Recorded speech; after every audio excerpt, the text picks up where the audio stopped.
right, welcome back, friends and comrades. We are here to discuss the chapter Romance and Reification in the Political Unconscious by Frederick Jameson. This is a chapter that is the longest chapter in the book, and it is dedicated to Joseph Conrad. I think a couple things to note here. Obviously, imperialism has a loose chronological role to play insofar as we just got done talking about kind of the exemplary pre-modernist realism of Balzac, who is in a pre-imperialist age. Conrad is obviously known for writing about fictitious stories engaged in tragic tales of Europeans taking over either Africa or fictitious places in South America. And oftentimes it's quite interesting because the portrayal of the characters sort of exceed um, stories necessarily of good and evil that are somehow intrinsic to the essence of the people, which makes Joseph Conrad a complicated racist, maybe we could say, in his own way. Um, and obviously, his Heart of Darkness is the most well known. That is not discussed in this chapter, but it is based on firsthand experience that Conrad had in imperialist business ventures of some sort, which is interesting. And biographically, given that biography does to some extent matter to Jameson, as we discussed last time, um, he has this really nice point, which is there's an uneven development in the mode of production of the family of Conrad himself, split between a British modern capitalist sensibility and I think like a Polish feudal sensibility. And this creates the scene for a series of psychoanalytic, we call Oedipal modes of interpreting what's happening in, say, Lord Jim. I haven't actually read the book. I've read about it, and I think some of you all have read it, so I'd like to get your impressions on it. But the what I think matters to us is how Jameson is understanding reification, how he's historicizing reification, how that relates to imperialism in Lenin's conception, which we talk about a lot, as a stage of capitalism, the highest stage, and of what Lenin calls monopoly capitalism, and the way that certain processes of rationalization, um, tailorization across the whole sort of industrial sort of division of labor produces certain alienating and fragmentary effects on the psyche.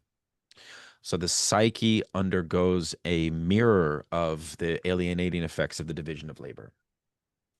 And Conrad is portraying all of this psychic fragmentation through what Jameson calls the genre of Impressionism.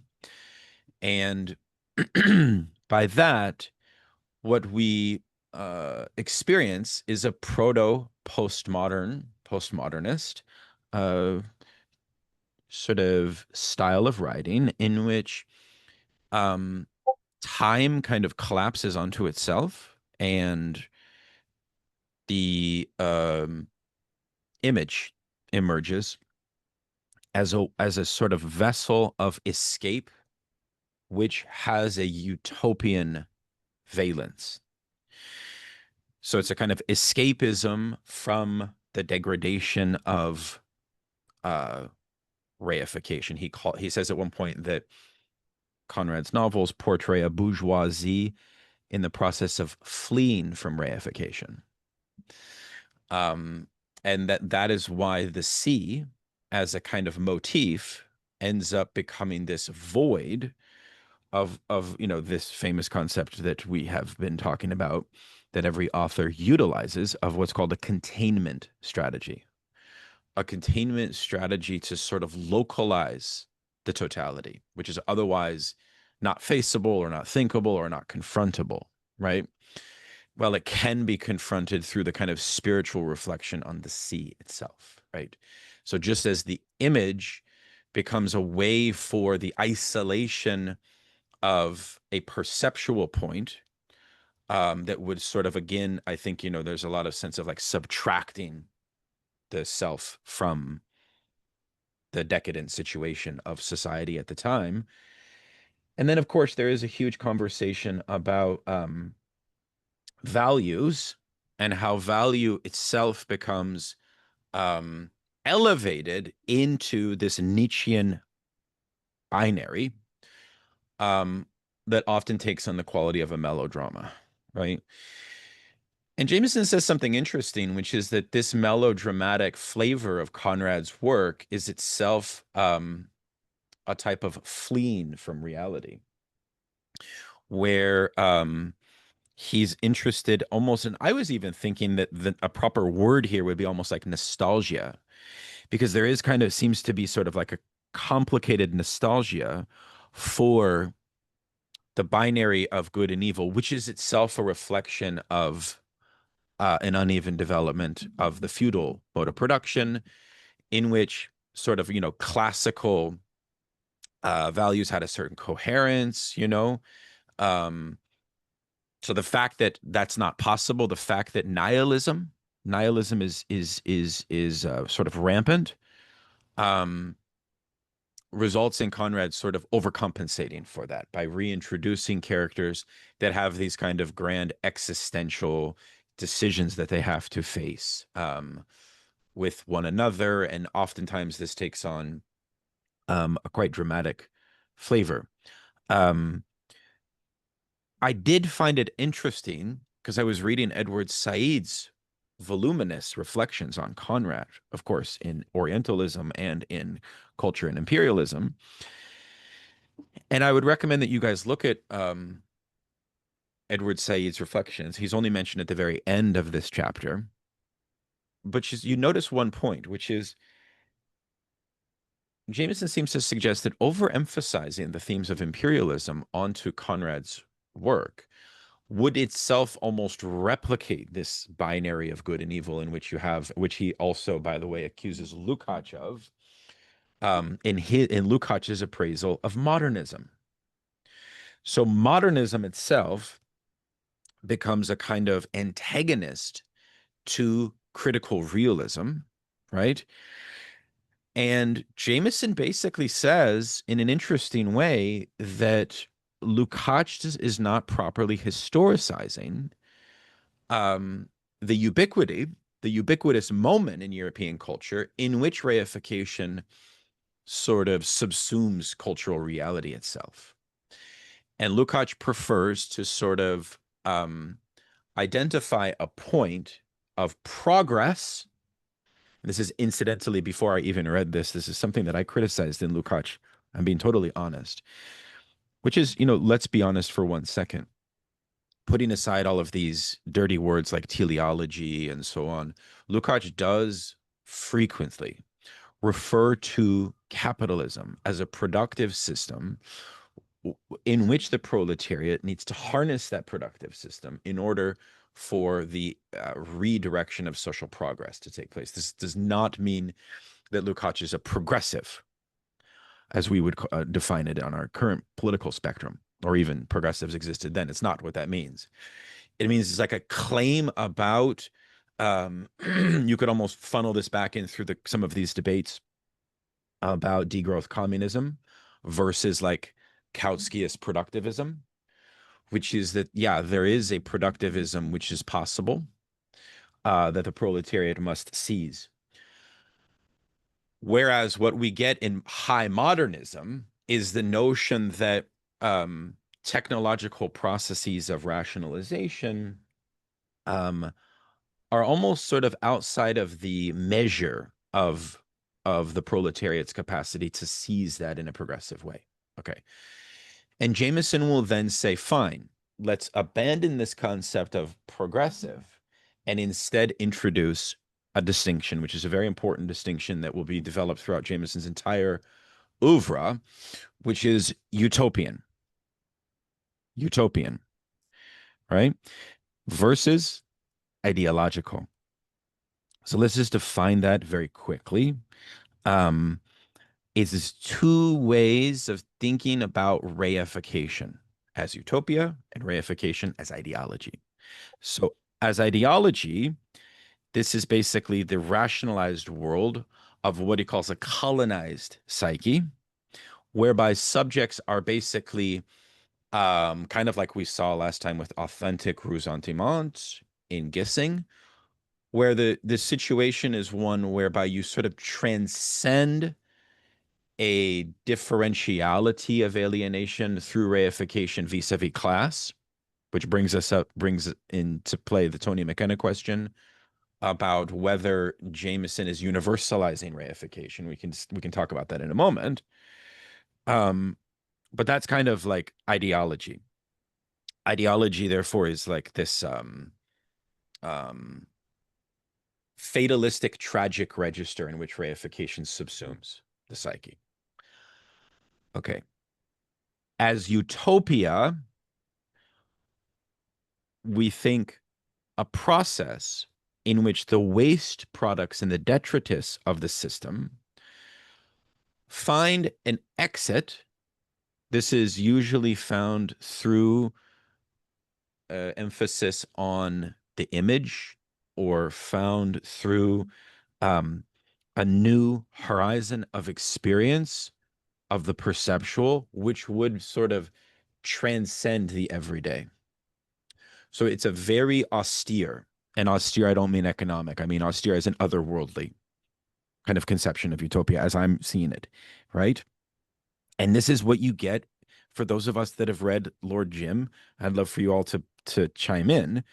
In the passages he's citing, it's frequently about that kind of motif of a sort of escapism in a certain way, right? On page 237, he says, we have to see Conrad both through the prism of ideology and utopia all at once. Because, quote, his stylistic practice can be grasped as a symbolic act which, seizing on the real in all of its reified resistance, at one and the same time projects a unique sensorium. That's an important caveat here. You guys remember this young woman who recently got a PhD and became famous on Twitter for a book on the history of smells? Jameson basically says that Marxism has Marx himself, and you can think about this and go back to the 1844 manuscripts, was constantly talking about the sensory and in his theory of materialism.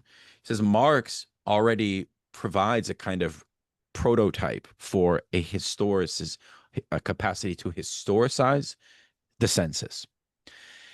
And he says that in Conrad, this is something that's quite liberating, in fact. You can kind of think about it from this standpoint of the meditative capacity that when you get entranced in reading, you then get caught, not, even though we talked about daydreaming last time, within this conceptual interrogation of critical realism, a la Flaubert or a la Balzac. No, the strategy here is sort of a more enchantment, of an escapist enchantment, right? And Jameson calls that utopian, and moreover, he says that it also is a form of something like a kind of libidinal transfiguration, at least for the reader. But another important point here, which is quite a pessimistic point, is that Conrad forecloses the notion repeatedly. I think this is where ressentiment comes into play a lot too, of any collective revolution of either of the subjugated groups that are being colonized, of the Europeans that are colonizing them, or of these heroic existentialist protagonists themselves, right?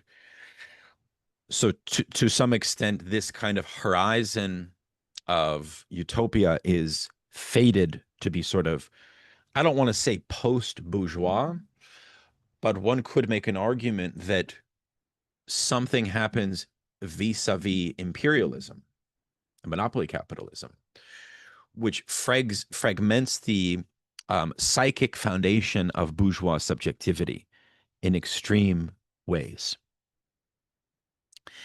Um, and this then leads to this idea also of impressionism. And impressionism is a way to sort of present this sort of sensorium that's very imagistic based and perceptual based. And oh, by the way, it's very much focused on the daydream. So you could say in a certain way that because it is transcending social reality so much, the daydream now, at least aesthetically, has more of a potential for collective daydreaming.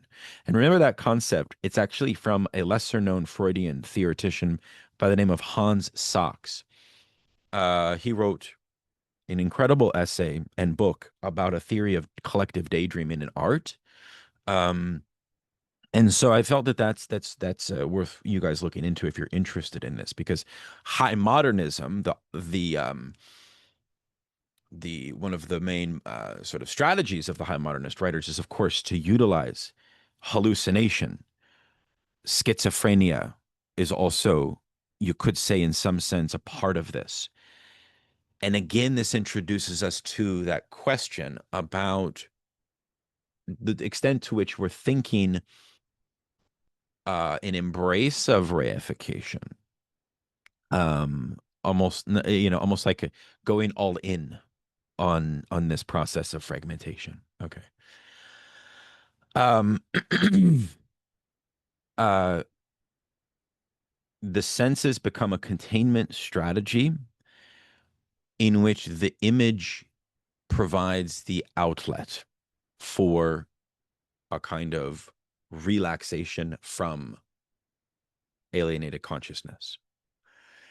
And moreover, um, what Conrad's novels are instructive about is the collapse in a form of sociality that would be based upon familial social ties or communal social ties. Gesellschaft, right? Which is a kind of loose association of belonging that is non substantialized, right? It's kind of, but then here's the funny, interesting point about that, which is, of course, a very psychoanalytic point, is that even though these characters are thrown into situations in which the ties that bind them are no longer rooted in familial relations, let's call them strong relations, strong social ties. Well, the Oedipal dynamics still reappear nonetheless. So there's a certain durability to Oedipus in a certain way. In other words, father figures emerge as necessary despite the fact that they are not stable, right? Which is a testament to the durability of the Oedipal myth itself, perhaps.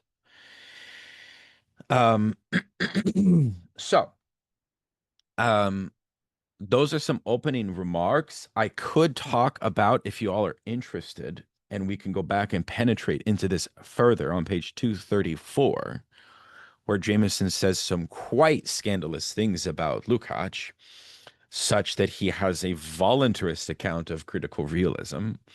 I'd like to know what people think about that, because he's basically saying he's aping Adorno in Adorno's sort of lazy essay on Lukács realism.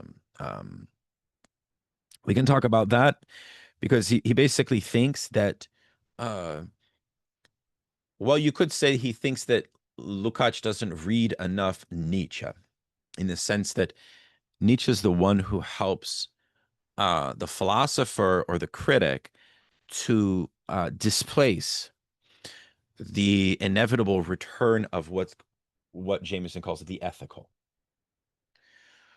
right? And the ethical is the reintroduction of this type of binary logic to make sense of, in some sense, the ethical is an ideology, as we've been just talking about it. It is um,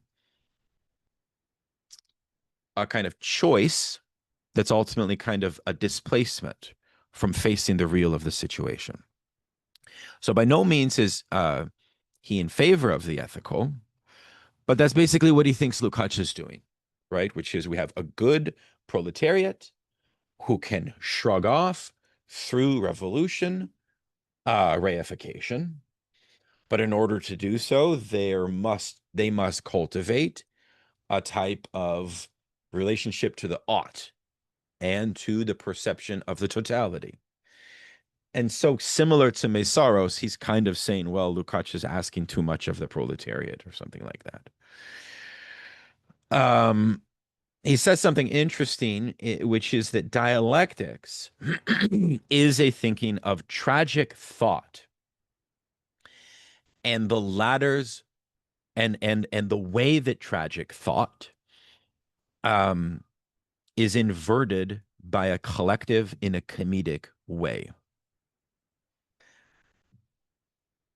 Dialectics is the thinking of tragic thought and the way that collectives invert that comedically. It's a very interesting framework. We could analyze that further if you guys want. Again, I'm on page 234, 235 here, 235.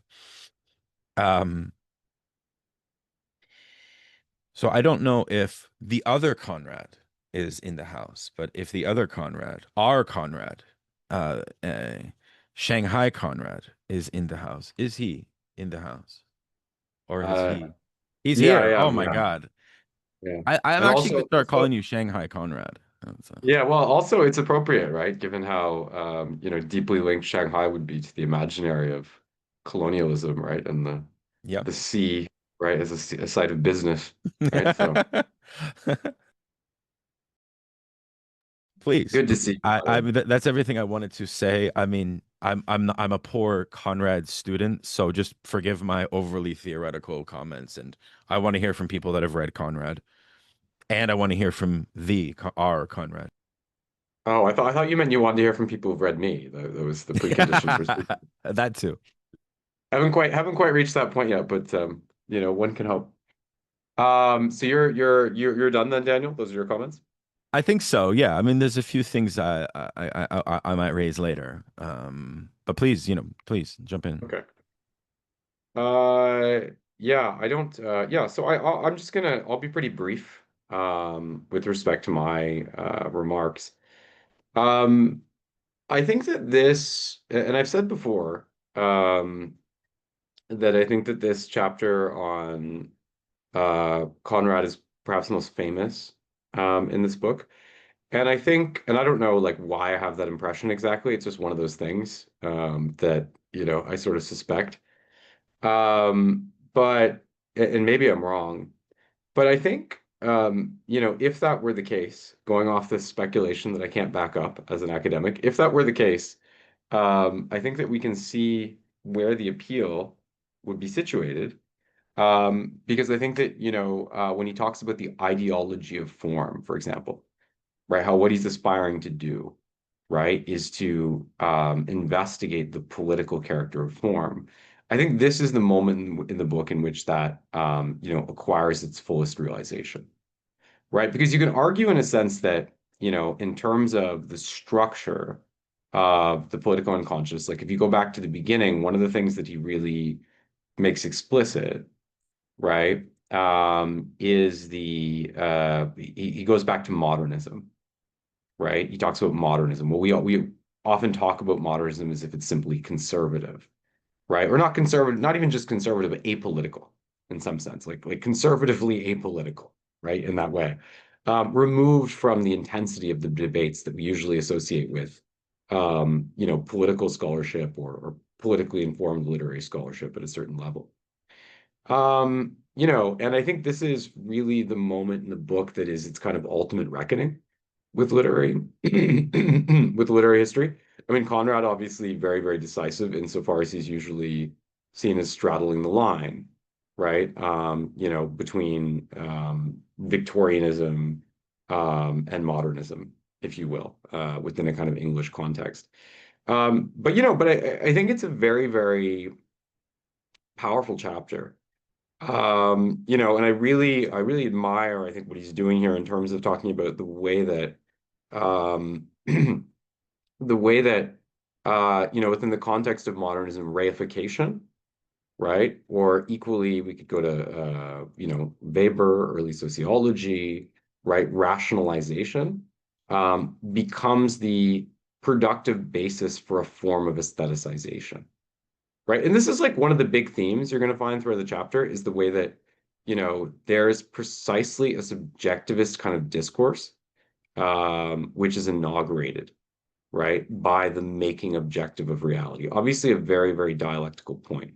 So he makes this point when he talks about the discourse of values itself, right, which he ultimately ends up, in a kind of Gramscian diagram. He ends up discussing Lord Jim in this register, right? So, we have non-activity, non-value, right? Value, non-activity, et cetera, with the ideal, in a sense, value activity being Jim after his kind of Lord Jim transformation. But one of the points here that he makes that and I think quite germane to, in some respects, some of what Daniel's done. One of the points here that he makes is that if you look at, even he talks about Durkheim, but Nietzsche as well, right? The transvaluation of values, that you can only understand this as a relation, right, or as a response to, the sort of reification that is characteristic of modernity itself, right? So values only appear, right, as a singular object of study, as it were, as something delinked, right?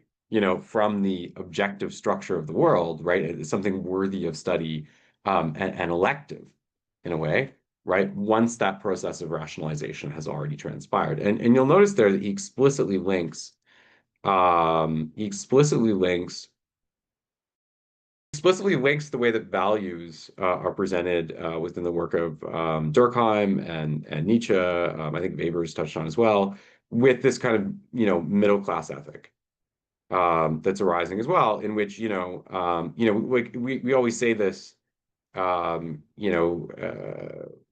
you can see how central it is to our society when we have courses where we're like, what do you want to do as an adult? What kind of profession do you want to have, right? Or say like if you want to know what you want to do, imagine what you would do if you had no economic imperative, right? By the way, speaking of utopian, right, for the context of our society today, this entire exercise in a way already seems hopelessly dated, right? Like a product of like a kind of post-war prosperity, right? But it's this point that he's making, right, about projecting onto reality and making these kind of choices, right? How it's already ground, right, within the objective structure of capitalism, right? So even that question, what do you want to do, right? It already presupposes industrial transportation. It already presupposes labor mobility. It already presupposes intensive division of labor, right? And yet we make it into precisely a question of values at that level when we raise it to students, for example, right, in a pedagogical context. So this is kind of how he sees, Durkheim and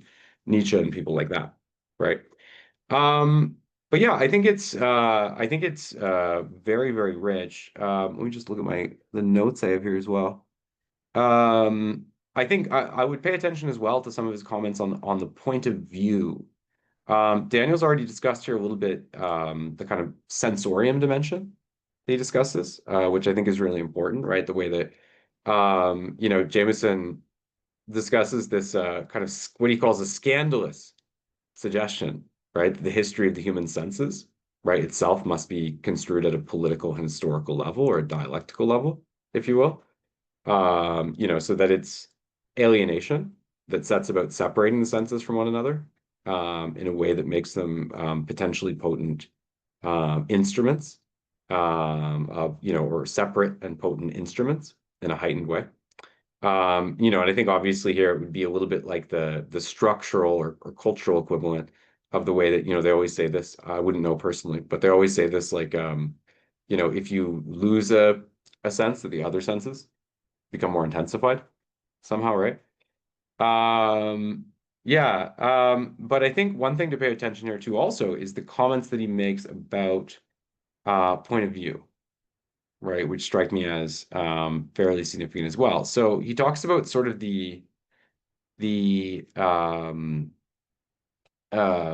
dissolution of how point of view kind of disappears within the realist novels, which is not to say that there's never like a point of view that's applied, but that in any case, even insofar as it were to exist, like a subjective point of view within like the context of the realist novels, it becomes overwhelmed by the injunctions of representing like the different perspectives of an ensemble of characters, right? Which would thereby become a kind of means of portraying reality itself, right? And what he says about Conrad, by contrast, he says it's very interesting because at this point, um, a subjective point of view, individual point of view that would have been seen as a kind of retrograde feature, right, in terms of how intensely sort of subjective it was, re-enters the stage of literature, right? And it begins to be applied through Conrad's novels. But he points out that it functions differently because there's still a much more so in Conrad's novels than in the point of view novels that would have preceded realism.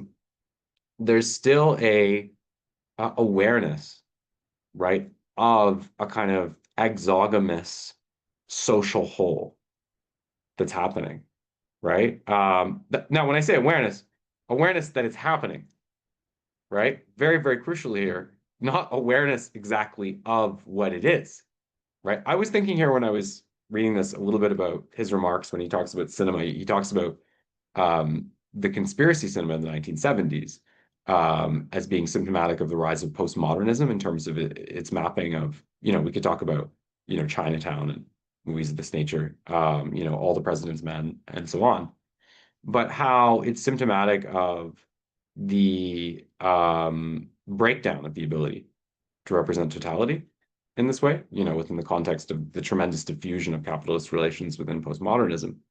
But I was thinking of this similarly because he also talks about Conrad's novels a little bit as having this kind of, I'm not going to say conspiratorial dimension, right? But this dimension in which, in any case, you have this subjective point of view, but this subject is, in a sense, left out of, right? Like a larger process that's going on, right? So much of the novel labors under, their own incapacity, right, to understand the whole story, right? So you have these converging viewpoints and like what is really going on, right? And this is obviously reinforced by the structure of the sea, right? Because the sea is like a totality, right? It's a huge array of differential operations, right? And I mentioned this before, like we have to understand the world in which Conrad is writing is so different than ours, also because of the sheer expanse of what British colonialism represented in terms of, and the sea as a kind of byway through which a single sovereignty dominated to a tremendous degree. Of course, there were others like France and so forth, but I mean, it was so hegemonic, right? In a way that America has better weapons than anyone has in history, right? But they don't have that kind of range of sovereign operation in the same way that England would have. But of course, we need more detail to kind of flesh that out. But the point is to say that this is important with respect to the sea, right? Because the sea, again, is a very, very significant site, for commerce, for the functioning of colonialism, but also like, when you're on a boat, right, when you're an individual, you're also in that situation of being atomized and not knowing what's going on, right, in terms of everybody else. Right. So this actually relates to the whole context of point of view and the way he's describing it, right? Point of view reemerges now, subjective point of view, in a way that is self-aware of its own incapacity, right, to traverse a whole that, in a sense, has been postulated through the development of realism, right? If that makes sense to everyone. Um, in terms of other things, I want to touch very, very maybe touch briefly on because I think that do people here know the plots of do people here know the plots of Lord Jim and Nostromo? People are familiar. So Lord Jim deals with the guy, and actually Jameson makes a division, right, in the book between the first half, which he sees as almost proto-postmodernist, right? The spectacularly kind of cutting edge, almost quasi. He sees Jameson talks about this in the first half. He talks sort of work he describes it as this kind of by the way, could everyone maybe just turn their cameras off just till I finish, just so I make sure I don't Yeah, let's drop see if it out? helps. Yeah, thanks. Um, he sees the first part as this um almost proto-postmodern. Oh, Daniel, could you just leave yours on? Because I need to look at someone or else I'm not going to be able to talk. Thank you. He sees the first part as this kind of spectacularly cutting edge kind of proto-postmodern when he talks about the sinking of the ship and everything. But the latter part of the book, which deals with this kind of colonial endeavor, he sees as more predictive of kind of popular forms of literature, and so on. So the basic plot of the book, it's about a guy at Jim, and he has these kind of youthful aspirations of becoming a seafaring hero or whatever. And then he gets involved with sailing. And his first kind of experience in his career is there's a ship carrying pilgrims to Mecca. And Jameson here talks as well, right, about the importance of religion, right, for the text. Though he does note that Conrad's work is very different from what we might cons the revival of religion, because it always views religion through a sort of totally exogamous prism. But he talks about the so he his first endeavor as a sailor, Jim, is he gets on this boat and the boat begins to encounter serious problems and it's carrying a ton of pilgrims to Mecca and they think it's going to sink.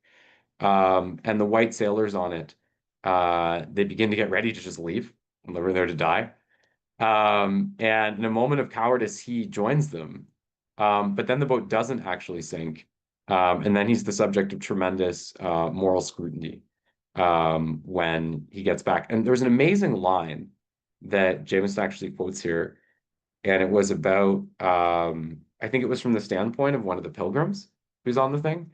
And they said that, um, they didn't, they couldn't imagine that like the Europeans, the white people fleeing the boat, were doing it for a reason as simple as fear. In a way, they saw them as such, sort of powerful actors or something, right? With the kind of conspiracy of the world system that the pilgrims themselves, there were ones among them who couldn't, grasp the idea of them being affected by simple fear in this way somehow, right? But he gets after this, he's morally scrutinized to a high degree, and then he meets actually the character from who was also the main narrator of Heart of Darkness, become a factor, I think, in a colonial village in Asia. And then he goes there and he's initially earns the respect of the population there. But eventually the community that he's protecting, if you will, or engaging with, it's attacked by I think they're sort of like bandits. And he makes a decision that causes ultimately a few people to die in an altercation with the people attacking the village. And then at the end of it, he takes responsibility. He wants to do things properly the second time around. So he takes responsibility by visiting the parent of one of the people who was killed, a respected member of the community. And in a flight of rage, I think the father takes his pistols and kills him there at the end. So that's sort of the end of Lord Jim. And Nostromo is like, it's more complicated and I won't get into all of it, but essentially Nostromo, which is sort of like, I think it's like Our Man in Italian, right? It deals with the legacy of it's a colonial community in Latin America, and it's fighting against it's trying to become independent amidst like a guerrilla uprising. You can imagine a little bit like Hong Kong or Taiwan or something, right? It's its own little separate territory. And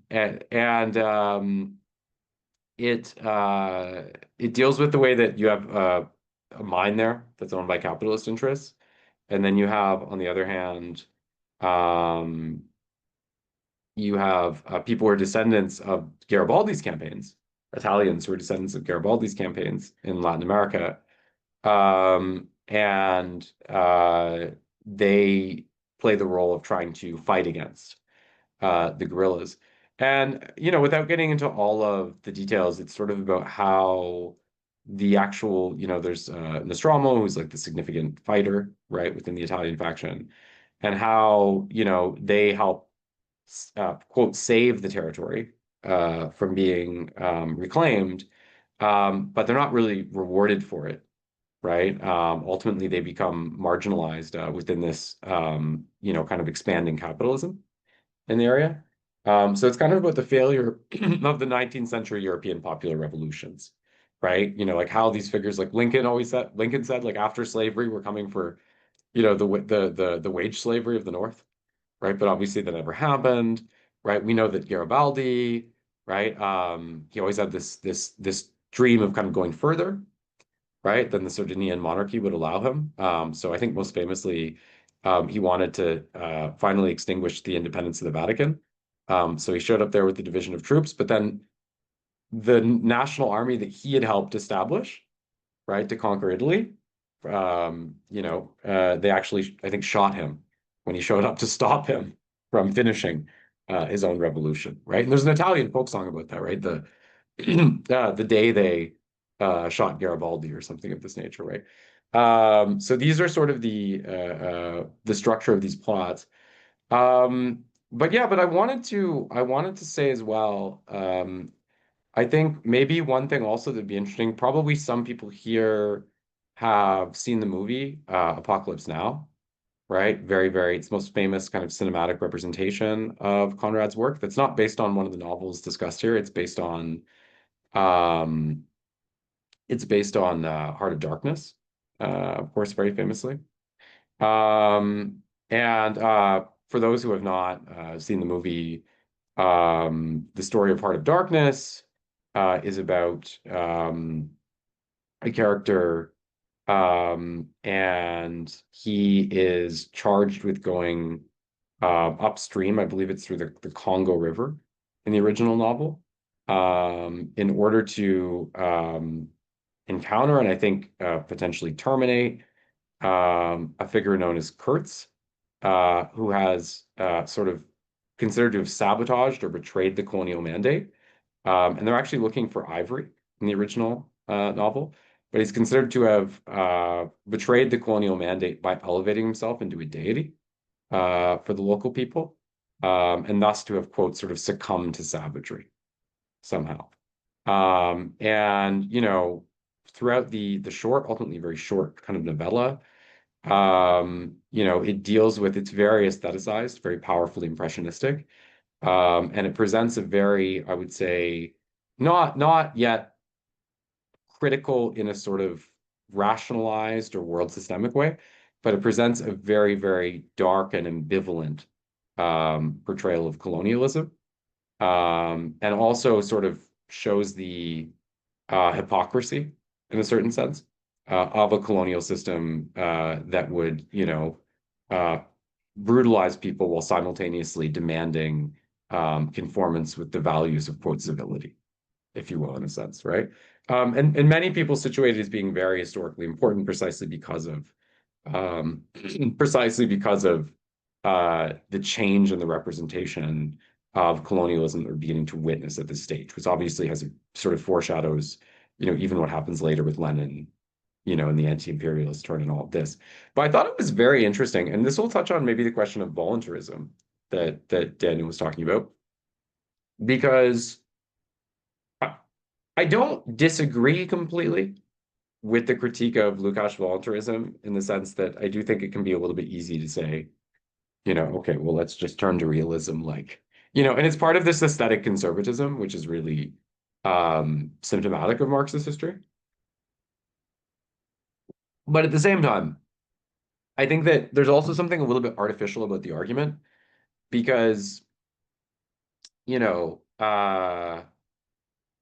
it's as if, I'm not gonna say artificial, but it's as if the argument is saying that, um, we can't change, we can't willfully change, the aesthetic approach that we adapt because the aesthetic approach is indebted to the base. Therefore, we just have to do like, what issues from the base, right? In this way.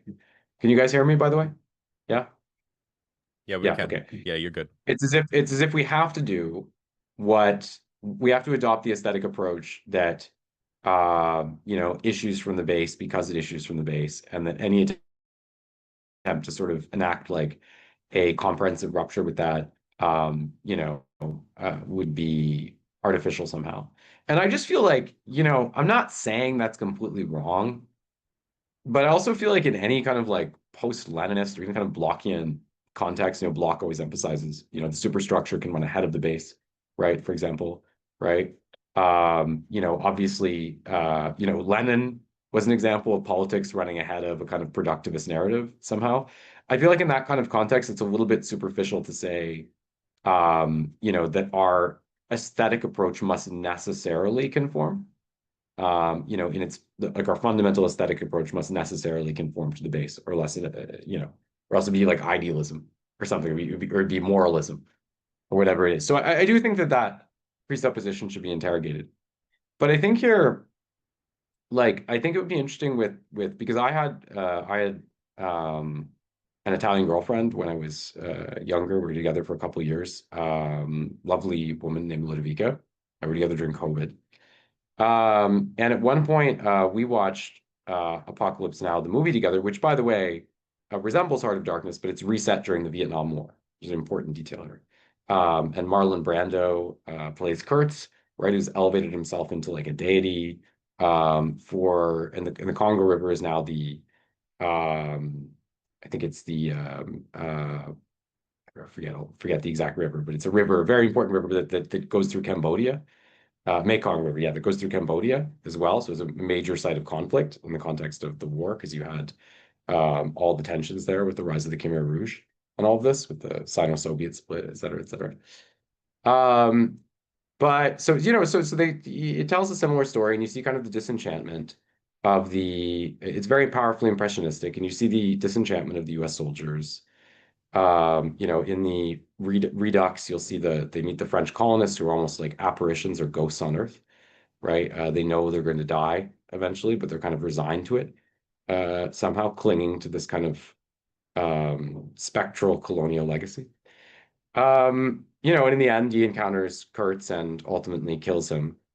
And it's all very sort of you know, powerful and dramatic stuff. But I thought, and a lot of people will attribute a really central role in the emergence of postmodern cinema as well.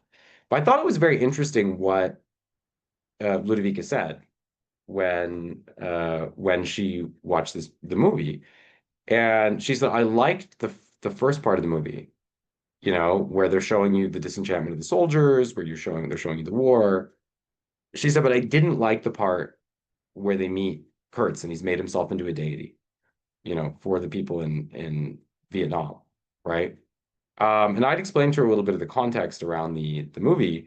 And the reason she said she didn't like the later part is because she said the problem is that the Vietnam War is not a 19th century colonial context, right? So there's just something fundamentally odd about taking the context of a war in which we know, the Viet Minh, the Viet Cong, right, were, wielding a kind of developed anti-imperialist discourse, right, that was very rational, right,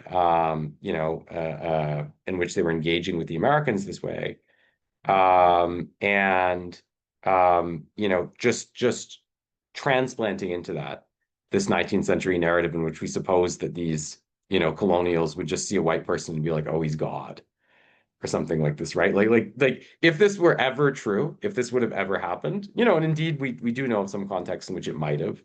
I don't want to get into a discussion about the exact historical veracity of or plausibility of Heart of Darkness. But if indeed there was a context in which that might have happened, that this would not have been the context, 40 years after the conference at Baku, and so on and so forth. And I think in a way, this is interesting, right? Because it also shows you that, like, um, the, it also shows you that in a way, I mean, Jameson sometimes talks about modernism extending into the 60s and 70s. and acquiring kind of political form in the 60s and 70s. And obviously, one of the pressures under which it would acquire political form would be, the tremendous diffusion of anti-colonial revolts, right, in the post-World War II era. But I just feel that one of the things that any kind of shift like that, if you're going to take a 19th century narrative and just put it in, okay, the 60s or the 70s, one of the things that it's going to have to deal with is that in a way, in its politicization, the content of modernism had already been worked upon by society and, transformed and politicized in a lot of really, really crucial ways, right? So Conrad, is kind of showing us, the exoticism, if you will, right, of being like this kind of European voice, right, in a world that seems so radically other, in a way as well, right? And that's part of what makes grasping the totality difficult in his own context, right? But part of what happens, of course, is that, through the anti-imperialist movements, through delinking and everything, we have a tremendous rationalization, if you will, of the non-Western world, right? Who are soon going to come to, wield these discourses of quote reason, if you will, in a manner not completely disanalogous, to Europeans, right? So in a way, that's really going to transform, right, the gesture of aestheticization, right, of the non-Western world and of the sea and so forth, and how it functions, and ultimately make a lot of the oppositions and dimensions of Conrad's work somewhat more implausible for a latter-day context. So yeah, I'll just conclude on that. Those are my Beautiful. thoughts. Thank you so much. Thanks especially for the recapping of the plots of the works. Given that I myself am not familiar with them, but I am intrigued by the theoretical points, which is really, I think, the impetus of this study group. But let us, if we could, if I might, and then just want to open it and just encourage people to raise their hands and come in.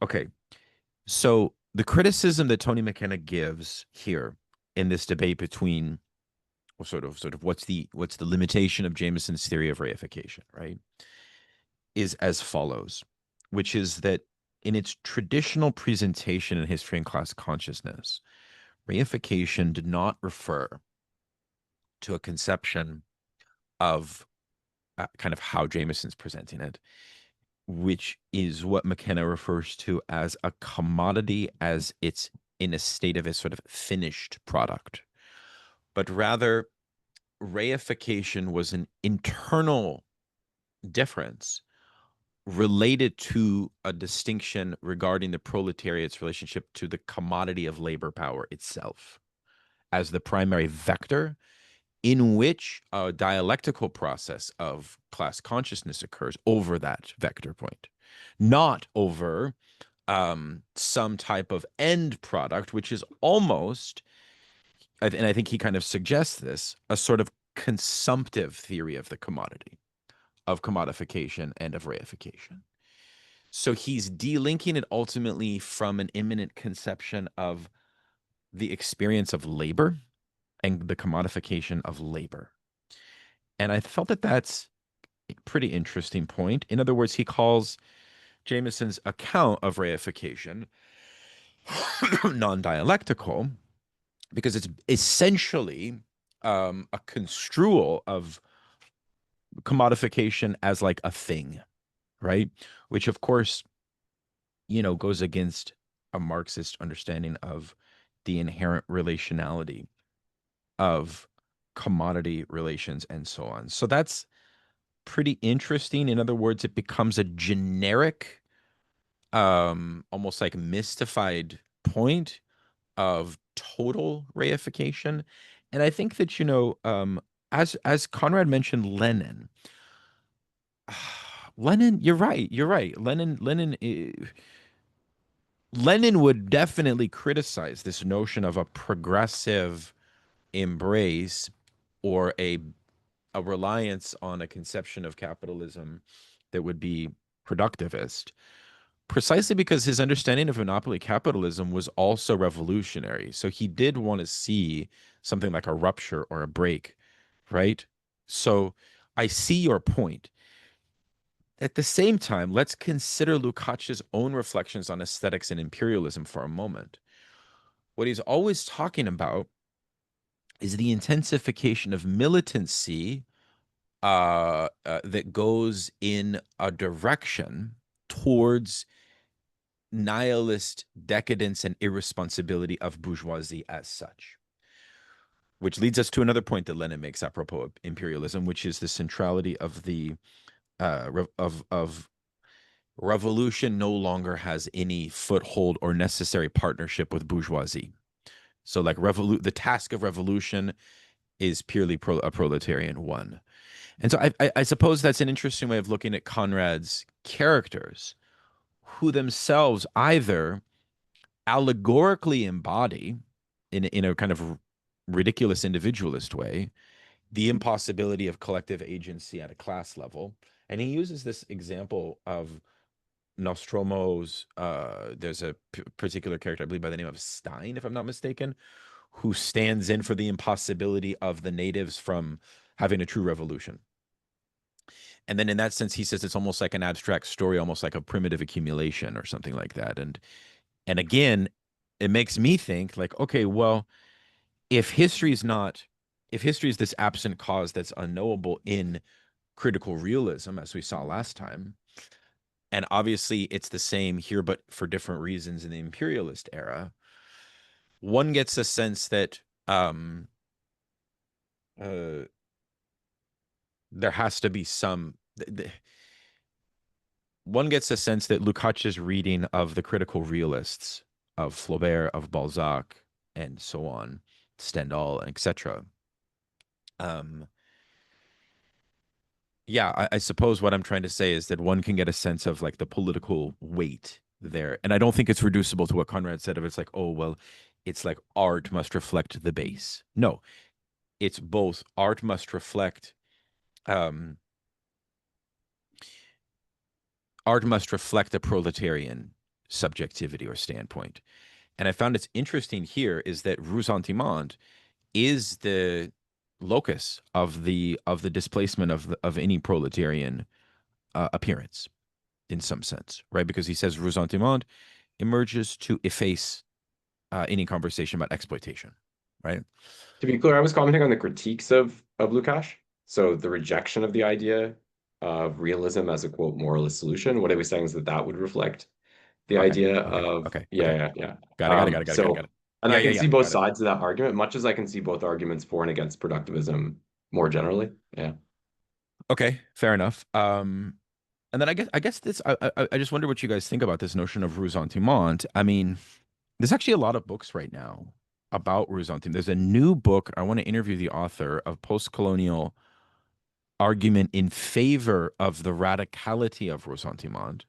And then there's another book I just read a review of called Capital and Ressentiment by an author who I'm less familiar with, but I'm very excited to read, by the name of Joseph Vogel. Um, yeah, it's extremely interesting to me. I don't know how much you guys know about the Nietzschean theory of ressentiment. But you know, this idea of the men of ressentiment is a trans-historical category that itself is often criticized by Marxist readers of Nietzsche as like exactly what Jameson says, right? Which is basically they are figures that are overwhelmed with some type of bad willing of the good. They're kind of overwhelmed by the binary of good versus evil or something like that, and they get caught within like a weak or a bad conscience. And I find it interesting that the example that he uses from Lord Jim, maybe somebody that's read the book could help us here, is somebody who dedicates their work later to labor struggles. I found that interesting. But basically, um, the men of Ressentiment sort of resign themselves to a rigidly dualistic conception of the world on the one hand, but also to um, some type of fatalistic relationship to the possibility of freedom, justice, etc. So it's like I like to think of the men, this notion of men of ressentiment as like figures overwhelmed by history, right? Overwhelmed and riddled with a fundamental passivity, right? And for Nietzsche, the men of ressentiment are kind of floating signifier of historical repetition. And so at times he will call all socialism an expression of this. At other times he's much more precise. So anyways, those are some reflections, but I do want to hear from folks, especially people like Julie, who's been reading, and others. Just maybe like some impressions. Can I just toss in one Please. extra comment there about resentiment? Um, yeah, I thought it was interesting just to give a kind of maybe uh, you know, contemporary and practical example. I was very struck because I was somehow, procrastinating and reading through the um, a web page on the Wikipedia page on the political views of Kanye West, which obviously is like completely cursed, right? To like read through. But certainly worth reflecting upon, right? In terms of being kind of like a strange ideological manifestation of our times. But I thought it was interesting because at one point, and I remembered Kim Kardashian saying that he was reading Nietzsche at some point, and that he had sort of assigned it to her somehow, and she'd been curious about it. And I think Kanye West later claimed that I've never read a whole book. It's like eating Brussels sprouts to me. So maybe, I don't know, maybe the epigram format kind of worked well. But before he became as aggressively reactionary as his latter-day self, in terms of, Heil Hitler, the song, I think he rhymes Hitler in that with Twitter, which is also extremely cursed. But anyway, no, I was looking at his comment that he made about, because he did this thing where he apologized to George Bush about saying George Bush doesn't care about black people. And George Bush said, well, I thank him for that, because, when you don't have that in your heart, it's hard to be called a racist, right? And so on and so forth. What was interesting is the exact language he used was fascinating, right? Because Kanye said, when I spoke from a standpoint of victimization, is what he said, right? And of course, one of the immediate discourses when he made that remark was this, why are you apologizing? Right? 1,700 people died, right? In Katrina, there was all kinds of human suffering that was caused. It was extremely racialized, even, the slow deployment, many people felt reflected a lot of the stratifications within America. So, you can argue that in line with my own comments that George Bush doesn't care about black people is goes too far in the direction certainly of a kind of psychologization of what are in fact also very very severe structural problems. But at the same time you can also see the way that there's this kind of elitist creep, right, that happens. So this is 2010, right, and it's, oh, I was speaking from the standpoint of victimization, right? Then within a few more years, it's, oh, he's reading Nietzsche all the time. Yeah. Then it's, white lives matter, right? White lives also matter. Then it's Trump, right? And then finally, of course, the sort of sordid stuff that we're seeing now, right? So I thought it was a good example of the status of ressentiment as a kind of ideologism, as Jameson would say, right, as a very common kind of unit of ideology that gets deployed. And also Jameson's political point, or polemical point, if you will, that, very often when it's invoked, it's invoked only to diffuse, if you will, criticisms of those in power, or in this case, right, to a similarly ideological vein, to mount a self-critique for much the same purpose by someone who's quickly becoming a billionaire and becoming part of, the class of wealthy people with access to politicians, et cetera, et cetera. Right. So just an interesting example, I thought. Yeah, that's really good. I love that. It's yeah, it's like there's like a diffused cultural Nietzscheanism. I mean, Jameson's point about the eternal return was interesting, especially because his flirtations with French theory, um, would lead one to think that he would be much more charitable to Nietzsche's theory of the eternal return, but he's not. And I suppose the reason that he's not is because he's not convinced of like Nietzsche's method for um transcending the crisis of nihilism, the crisis of values. Um, what does he say about eternal return? That it's on the one hand too not precise enough. I forget the exact way that he criticizes it, but I found that pretty interesting. I think it's also something about the elitism of the Ubermensch that he doesn't resonate with. Um, so yes, other thoughts on this? I know this is quite a lot of material. I found it interesting, Conrad, that you said this is the most famous chapter of the book. I suppose you're right, because he develops this important distinction between ideology and utopia, which then goes into the conclusion, but that creates a kind of a bridge to reflections on the postmodern that he then becomes known for in a way. And I think it also defines his conception of reification. And the other thing we didn't mention is the Frankfurt School is hugely influential in the sort of background understanding of high modernism as a literary moment, vis-a-vis the um, claim and argument about the liquidation of experience in the culture industry in Adorno and really Walter Benjamin, right? Well, the earlier parts of the book are much more partial, is what I would argue. So like when he processes realism, Yeah, it's like it's a somewhat standard Marxist analysis, but then he adds his own, puts his own spin on it. yeah, But here I think represents the most iconoclastic departure from the standard. Not that again, there is a strong foundation, but I think it's more iconoclastic than the other sections, the analysis of modernism, though. yeah. Thank you, Matilda. Sorry, you do have the mute on.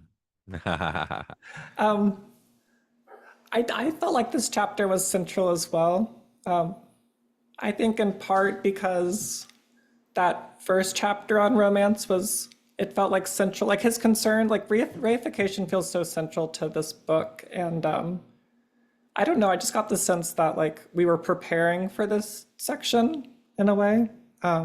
And its length or whatever, it's such a gigantic like hike. It's pretty exhausting, but it was also full of quotes and kind of less dense perhaps than his other ones. Like maybe like I think he preferred quoting in this one, and like just like he enjoyed, I think, the writing of Conrad. There's so much that was said. I'm gonna kind of just go through some things I thought down. I wrote down. Seems like he says that like Conrad like anticipates schizophrenic writing and kind of jumps over modernism in a way. Perhaps that's because he thinks like Conrad like discovered the symbolic in some way that like Flaubert didn't, and a couple other indications of that. I mean, another one is just perhaps he likes Conrad and wants to bring Conrad into his home or whatever. I I feel like with the Lukács, like I found it very interesting, and I'm looking forward to going back and reading Lukács's writings on literature. I think in Lukács there's like the partisan spirit that Jameson's taking for a value judgment, and I think y'all made some points that were making me think like, okay, I mean like maybe for Lukács like the vanguard party is ahead and is trying to like pull everyone forward in a progressive way. I mean, the destruction of reason, the preface to that is all about I am going to defend progress in my own way or whatever. And I think part of that, I can't remember the exact argument he provides for all that, but I think some of it is like a part of Lukács's like self-criticism from history and class consciousness, and like kind of a return to maybe what people identify as positivism in some regard.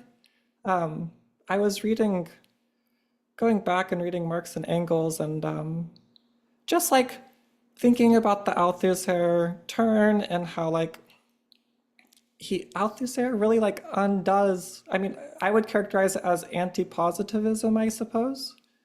Where like in the German ideology and the Feuerbach essay and utopian from socialism, or from socialism from utopian to scientific. The real turn from Hegel and its inversion, as they characterize it, as the end of philosophy, is that like they're going to determine the internal connections from up out of the events. And like Hegel did that with ideas as processes, but with Marx and Engels, they are going to stay with like the interconnections in the material world and try to think the interconnections from out of the events. And that's what I take to mean by dialectical in like kind of the traditional way in a certain sense. And so that critique from McKenna, when he used the term dialectical, I thought, oh, positivism in a certain regard. And, you know, like in the Engels, in the later works, you know, the insights of organic theory with like evolution and cell theory, those were the touchstones that they had for thinking about dialectical materialism and thinking human history as natural history. And that connection with human history and natural history is, I mean, often where people talk about positivism. And that is where Lukács comes back to after his self-criticism.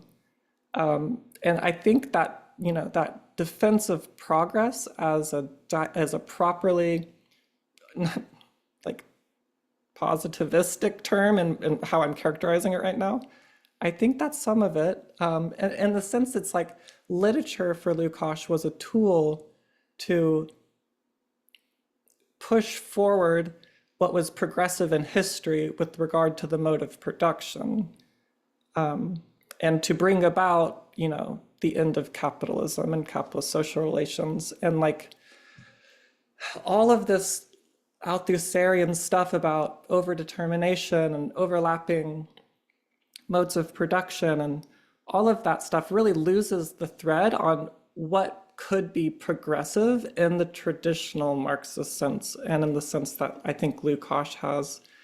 And I think Jameson is anti-positivist in that way. And I found it remarkable that he talks about Nietzsche as having Althusserian insights in his genealogical method, and that the X-ray method that he talks about, that is part and parcel of the overdetermined modes of production. That is, he traces that back to Nietzsche's method. And he also combines Marx with Nietzsche's method by saying Marx's criticism of Hegel in the 1859 introduction to the Contribution to a Critique on the methods of political economy, when Marx is criticizing Hegel, like that's the X-ray method too that Nietzsche is employing and that Althusser is employing. And so it's just interesting to see all of it coming together in that regard. I mean, like, I feel like uneven development is certainly a category that's a wonderful one. And, you know, I like the whole like Leninist development of that sort of thing. I don't know. I'm kind of running out of steam on that topic. And I'd like to talk about the end of this essay at some point tonight. Hopefully we can get to it, and I'll collect some thoughts on that. Thank you so much, Matilda. I think that there's a question of progress and the ethical, that you're right, that Nietzsche presents kind of like the philosophical overlay for the modern condition, insofar as like that binary is diagnosed by Nietzsche, and is already sort of latently diagnosed in Marx, and that Marx, but like Nietzsche, Marx kind of gets around the problem of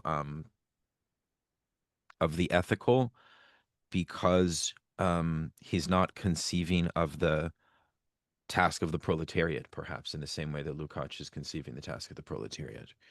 Um, as it pertains to your criticism of the destruction of reason and a positivist construal of dialectic,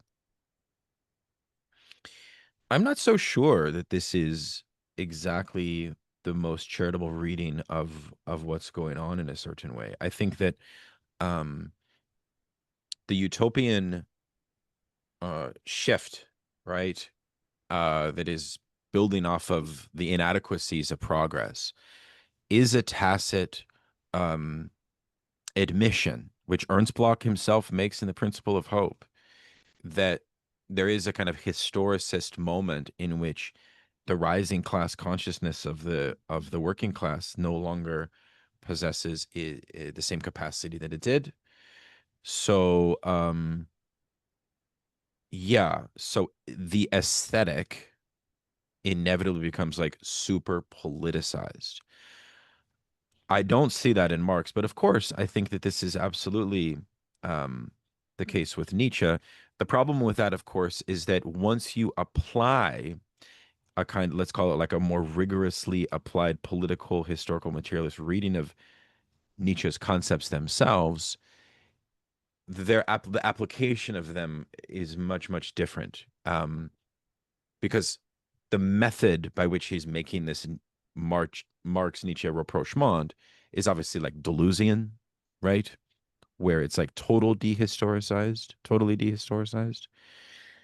And I think that that's a bit foolish, frankly, precisely because, yeah, Nietzsche helps think how to confront reification of bourgeoisie. Absolutely. But he does so in such a way where he's trying to sort of forge a breakaway political community to overcome and enact an alternative to reification. Nietzsche's not some like neutral cultural commentator about that process. So yeah, that's very.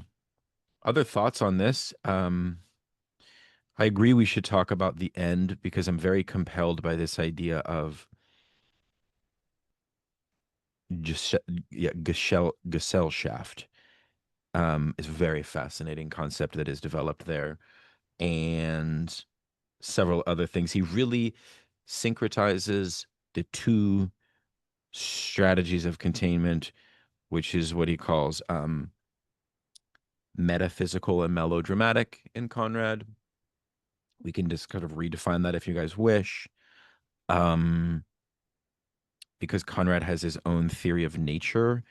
And that actually is useful because I feel like in a certain way, one thing we know about imperialism, at least the political epistemology of imperialism, is that biologisms and a theory of nature end up becoming brutally capitalistic in a certain way. Um, right? And this is a huge question about the way that there is a kind of normalization of the imperatives of imperialism that then affect the collapse in ethics as well. So ethics becomes impossible because the system necessitates social conditions of brutality that prevent um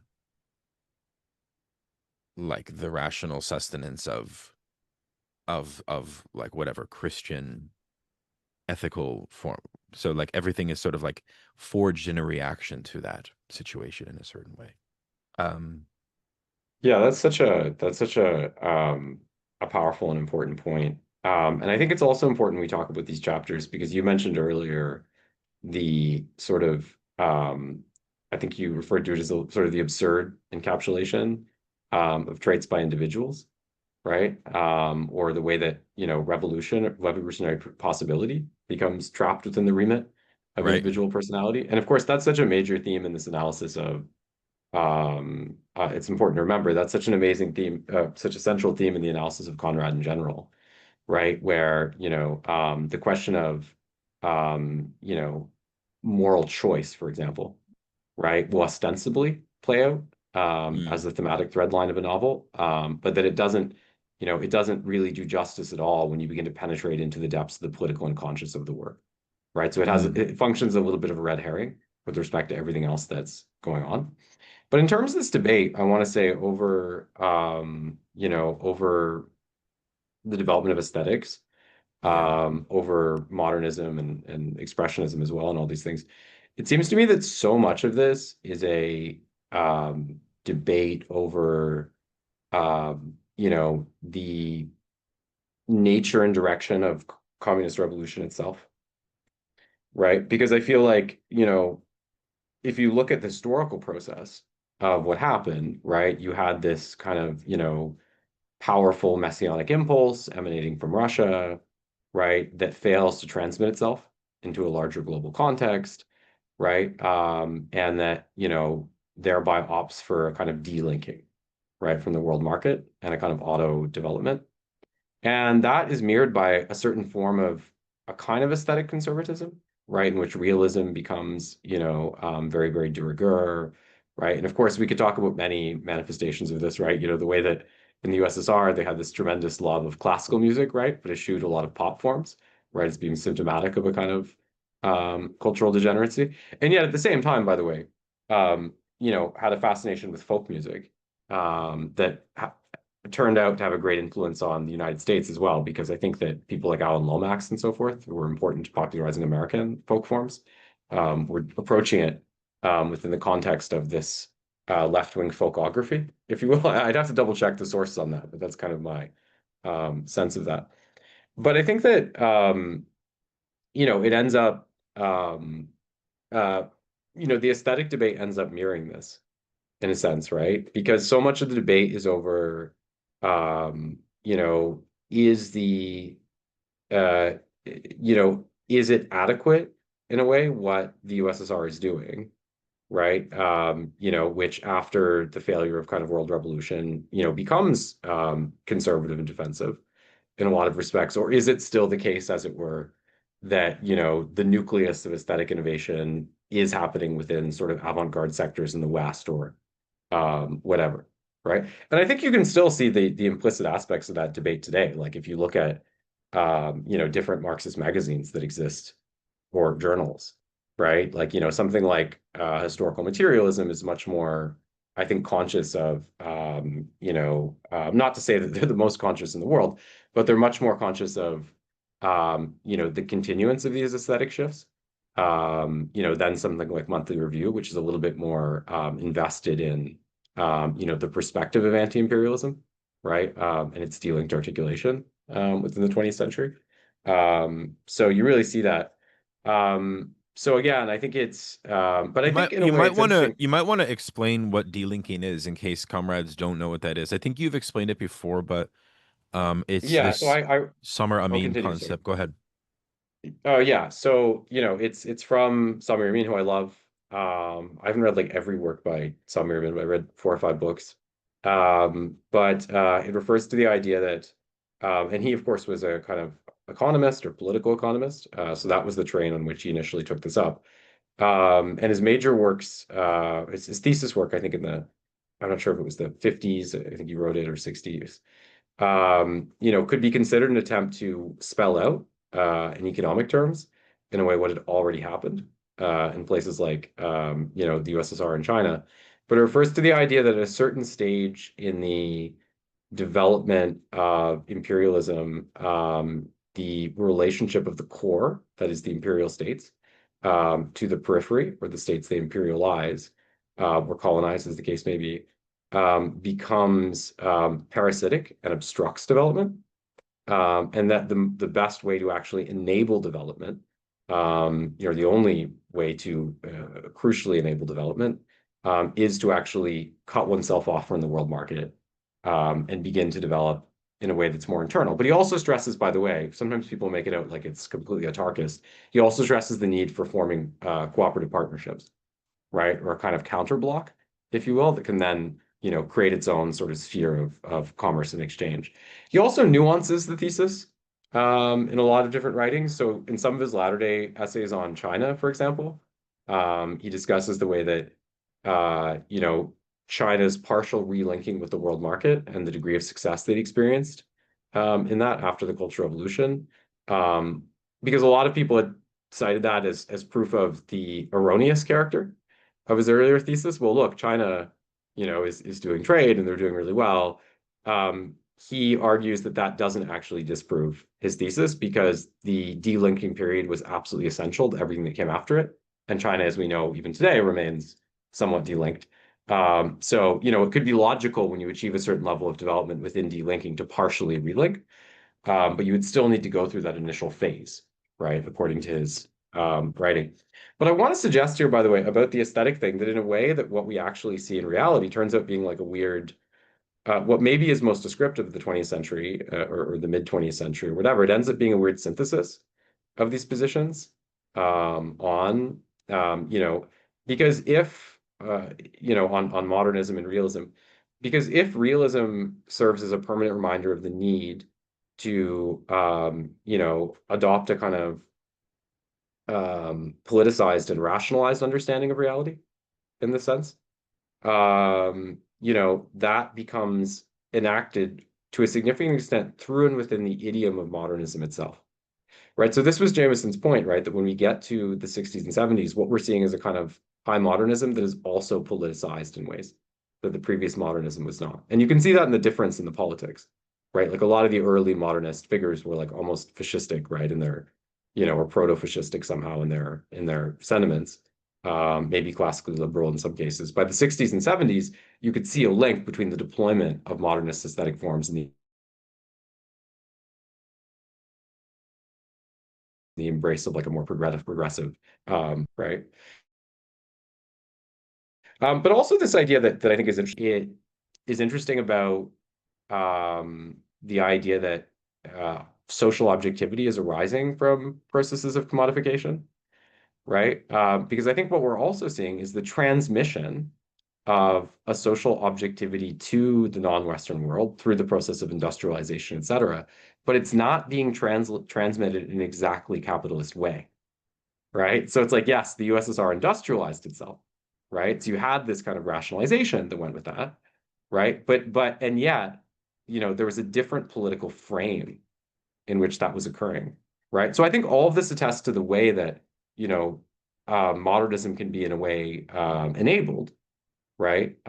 Through the expansion of capitalism, but it can also be enabled in a way that, or it was enabled in a way that, enabled this kind of steely political or realistic dimension as well. And how what we kind of got, in a sense, was the convergence of both, in a way. I want to add one final narrative before I stop. I'm talking for too long, but I want to add one final little thing that I thought was really interesting and descriptive this way. And I learned this at a conference in Shenzhen.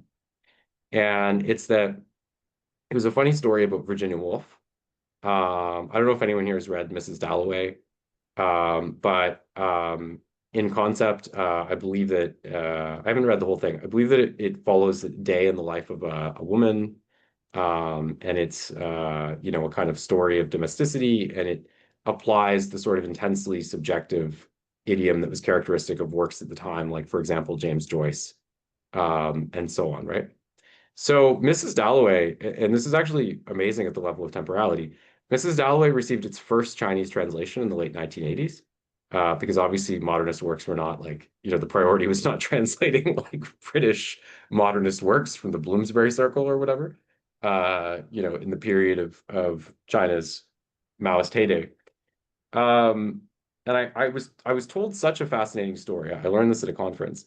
So when this book was first translated to Chinese in 1988, there was a foreword that was put on it, and probably partly for political reasons, the foreword gave this kind of assessment of Woolf and the work, and the foreword appraised it, but it also sort of said, well, there are limits to what Virginia Woolf is doing here, right? Because it reflects in a way this kind of internalization of modernism, right, and its failure. to converge with some of the other things that were going on in the world. And keep in mind, this was made after the Russian Revolution, right? So I think at one point the person writing the foreword, he says, Virginia Woolf represents, one of the elevated moments in history of aesthetics, but not one of its towering peaks, right? So he sort of situates it relatively, right, as ultimately too sort of bourgeois, too sort of inner modern subjective, et cetera, to truly reach up to this higher level.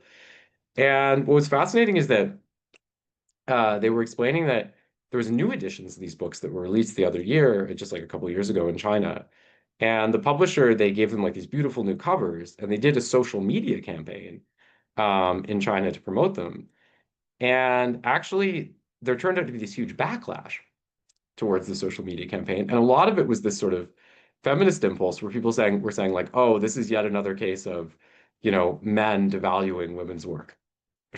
And I thought this was so incredibly descriptive of our time, right? In a way, because it would show you like this was kind of the point I was making about, the need to kind of interpret. I think how, at its apex, that, in terms of aesthetic understanding, what we got within the 20th century was this kind of realistic or politicized synthesis with modernism, right? But how, as a society maybe plunges deeper and deeper into processes of commodification, right?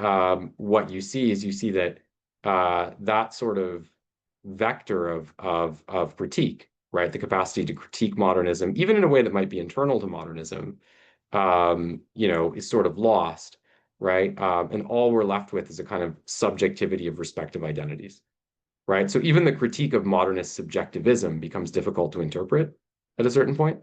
And that's precisely the context in which we would say, oh, we would miss entirely the broader contours of the political critique and just say, oh, this is a devaluing of women's experience, which would necessarily just be a kind of atomic or subjective experience, right, within that frame. So I just thought that was such an interesting instance of kind of temporal dislocation and everything. I wanted to share that. Fascinating. Thank you very much. I I want to just sort of read the end of Romance and Reification, where he's talking about the incapacity of the novel Nostromo to sort of represent a political transition to capitalism or a revolution amongst the indigenous. And he references Edward Said, but if we pick up here at the end of 279, I'll just read this. It might be useful because I think it tracks really well with the chapter on Balzac and Gissing too. Okay. Unlike much of later modernism, the movement of autoreferentiality is in Conrad neither gratuitous nor complacent. And autoreferentiality is this idea that like there's ultimately it's not a story of the sort of completion of the new society. It sort of starts it ends from where it started. Okay. And it's he uses this concept before that of vanishing mediator. And so like a particular individual character stands in for that impossibility of history. And history here defined as like a collective realizing its destiny, let's say. The resonance of his book springs from a kind of unplanned harmony between this textual dynamic and its specific historical content. The emergence of capitalism as just such an always already begun dynamic. Thinking here of like primitive accumulation, right? As the supreme and privileged mystery of a synchronic system which, once in place, discredits the attempts of linear history or the habits of the diachronic mind to conceive of its beginnings. Nostromo is thus ultimately, if you like, no longer a political or historical novel, no longer a realistic representation of history, yet in the very movement in which it represses such content and seeks to demonstrate the impossibility of such representation by a wondrous dialectical transfer, the historical object itself becomes inscribed in the very form. After the peculiar heterogeneity of the moment of Conrad, a high modernism is set in place, which it is not the object of this book to consider. Okay. he writes other books on this, by the way. Yeah. The perfected poetic apparatus of high modernism represses history with a capital H just as successfully as the perfected narrative apparatus of high realism did to the random heterogeneity of the as yet uncentered subject. So it's almost like um, critical realism or realism, the realism of Balzac and then later Kissing, um, was itself responding to an uneven development of a contradictory system in which subjectivity itself was also uh,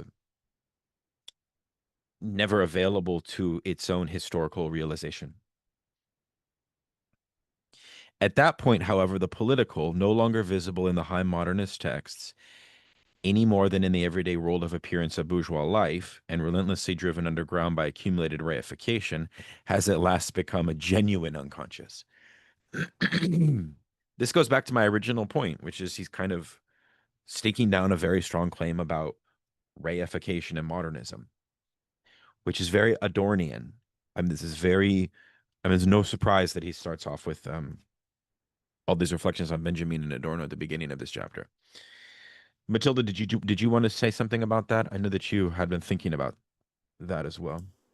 Um, could you was what was the I kind of I got lost for a second, Oh, contemplating the words that you were reading, but could you oh, rephrase what you just meant? oh. What I meant was that reification becomes the inescapable unconscious, whereas before, in the realist period, say in Balzac, it was this kinetic saga, which was based on expressive totalities, where characters were allegories of classes and classes conflicted with one another, but we didn't have an uncentered subject. We had a series of subjects that fell in line with class logics, as we saw in the Grémacian square of the one that kind of represented the Balzacian relationship to the Brumaire. You may remember that, where the characters corresponded to whether that be lumpenproletariat, petit bourgeois, proletariat, etc. You'll notice that high modernism doesn't have that class allegorical character. Um, but Utopia is still available. So I think it's important to us to perform some secondary readings on Utopia for Jameson, given that our final meeting next week is quite short amount of reading, just the conclusion. It would help us to concretize what actually he's talking about. Now that we have done the work in this loose sort of historical journey that we've gone through reading this book, I think I get a much better idea of historicism, how he's thinking historicism. And now we're at the end, and he's saying a really strong claim about reification, um, and its relationship to imperialism. But he doesn't talk about imperialism. He doesn't mention Lenin, right? And Edward Said, if you read Edward Said in Culture and Imperialism, most commentators of Conrad are talking about he's all overdetermined by it. So I was a little surprised to see a poverty of references to imperialism from a political, economic, theoretical standpoint. Aliyah, please. Yeah, can you guys hear me? Okay, cool. Hopefully I won't have any cutouts with my audio. I found this section pretty challenging. I will say I probably maybe should have read it before just today. So it's still pretty fresh in my mind and I'm chewing on it a lot, but I am thinking a lot about, the section on, just where he's talking about utopia and ideology. in the context of all these antinomies. And I want someone to correct me if I get this wrong at any point, and then I kind of want to, after I kind of give my assessment of what I think he's trying to get to here, I'd like to maybe kind of just kind of pose a question.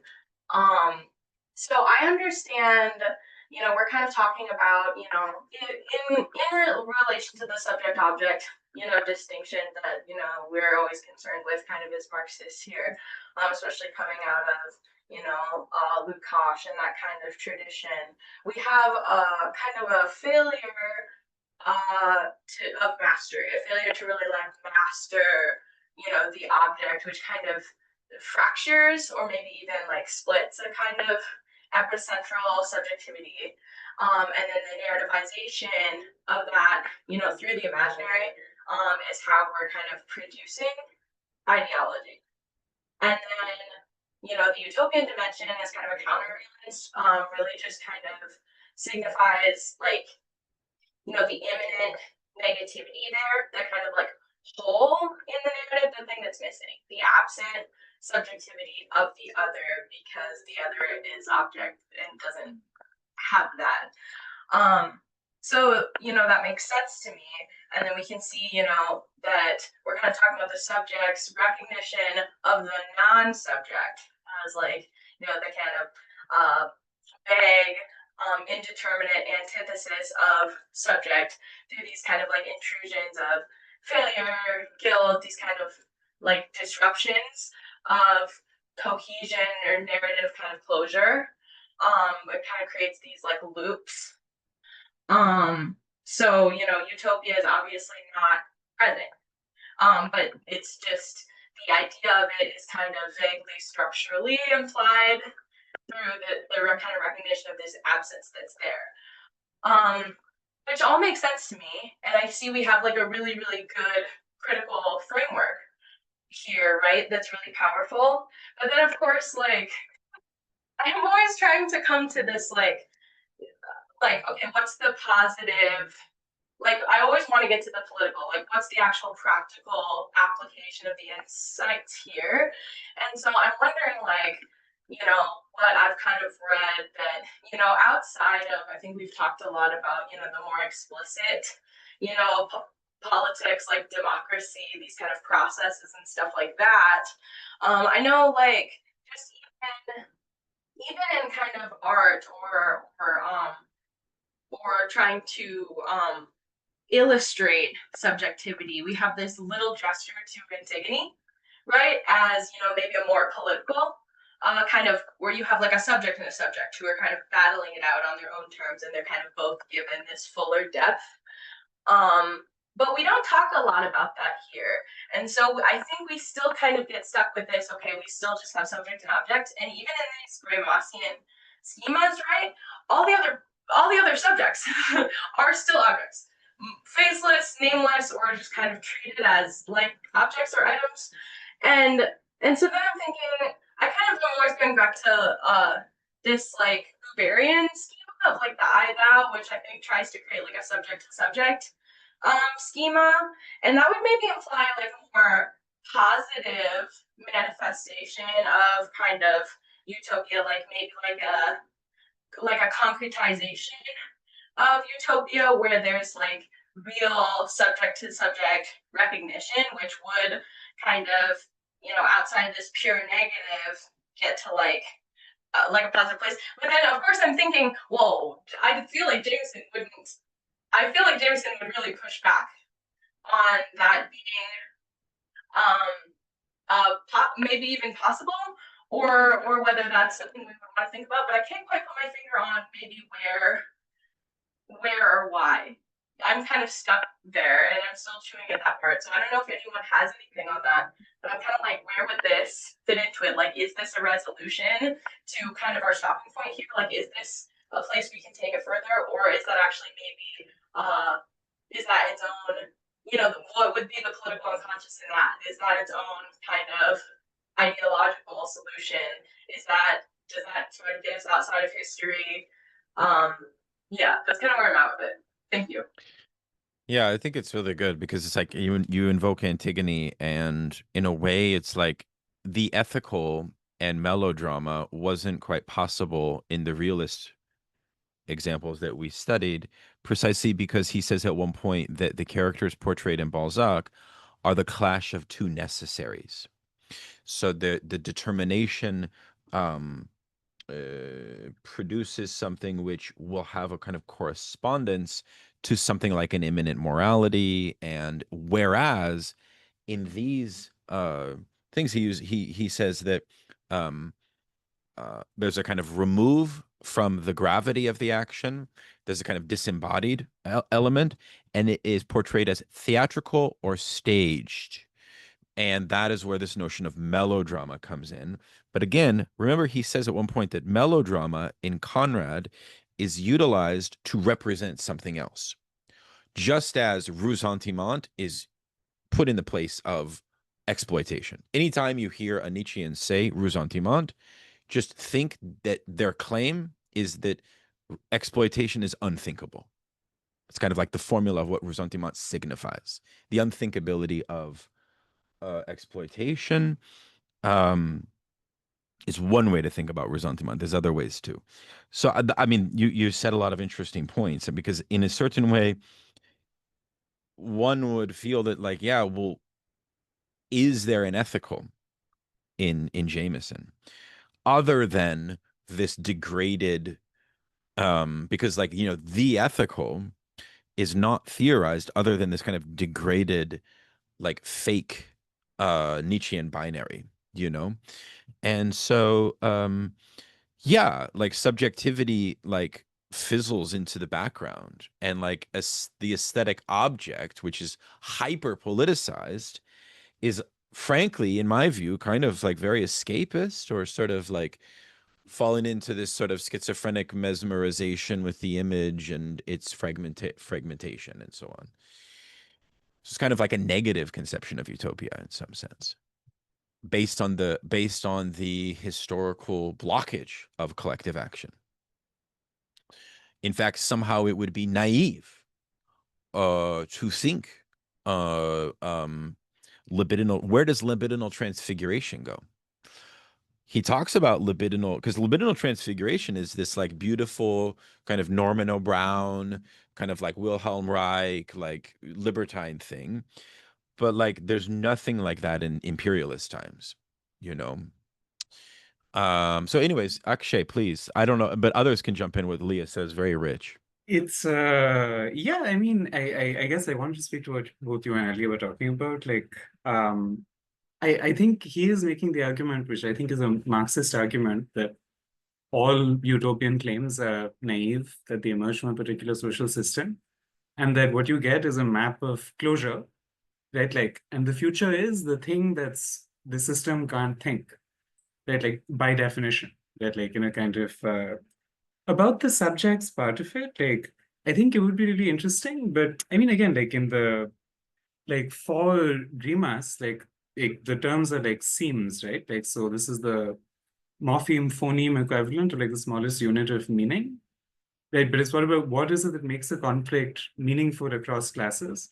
And I think the gesture is aimed at abstracting across subjects because subjects aren't the points, right? Subjects may operate at points of closure, bringing things together in a contradictory fashion, like, but they're not the points themselves, right? They kind of so I don't know. I think the materiality is there at like both in like okay, like the methodology of like looking at units of meaning and how they kind of link up together, right, like across the levels. And in this kind of insistence that, but you can't really have a positive utopian program. And, but I think, Daniel, the thing you said about it being sort of naive, it's a sort of negative utopia, I think is really, like that's explicitly his argument in Archaeology is the Future, where he kind of goes like, the complex term is bad utopia. The neutral term is good utopia, right? The neutral term is utopia without utopia. It's scientific Marxism, right? Like it's where you just have the utopian impulse, but none of the aesthetic accoutrements. Yeah, but I was just reading Lukács's chapter on Gorky, the Russian realist, who was like this peasant who witnessed the sublation of his class over the period of the Russian Revolution from the turn of the 20th century up through 1917. And like the portrayal there is so interesting because Gorky has his own proletarian pessimism. Um, and so there's like all kinds of like complexity. But one of the things that is very present in this realist author is this affirmation of like the novelist as a channel for the thinking of the totality of the collective. And I understand Jameson's point, but it's also like uh the locus by which his examples of authors that represent the collapse of thinking totality seems almost in this authoritarian way to really have never been a viable form of literature or a certain way. Like he's sort of, and I'm not sure that I fully agree with that. I certainly think that forms of realism lose their historical efficacy, but I don't know. It's something that I'm thinking about only because I'm in a realist obsessional phase. Sorry. Matilda. Yeah, I mean, I'm thinking about Aaliyah's, like, I'm thinking of like the maximal, like, practicalist understanding of like art or whatever. And I'm thinking of like didactic novels that teach you about the world and stuff. Okay, but what I was thinking about like with Lukács, like I feel like the program is like democratic centralism.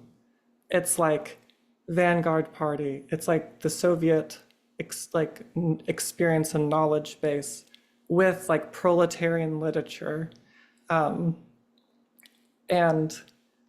I mean, I feel like there's still like an urge today. It's like, how are we going to organize ourselves? Like, are we just going to let it just like develop spontaneously? Or like, I feel like Jameson's very committed to like description because he's unwilling to make what he calls value statements.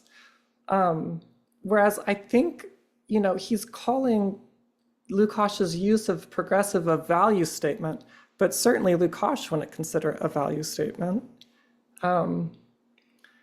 And I'm thinking about, it seems like for him, I mean, I'm gonna have to like write something in the chat about this last few pages because I had to like really brutalize myself to get to the end in the first place. But like, I think he's saying something like, narrativity fails to comprehend capitalism because capitalism is something that has always already begun. It's like this like kernel of absence at the heart of history. And at the same time, it seems like capitalism is like the conditions of possibility for like thinking so many things, perhaps including history itself.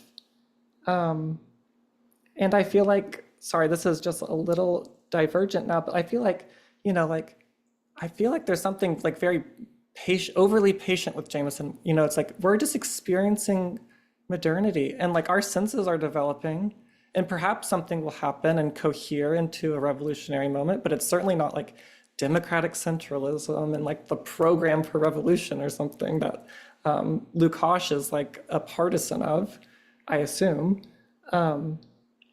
And it seems like this whole idea that, I mean, in the 1844 manuscripts, there's the idea that like capitalism, our senses develop in alienation, like the alienation of history.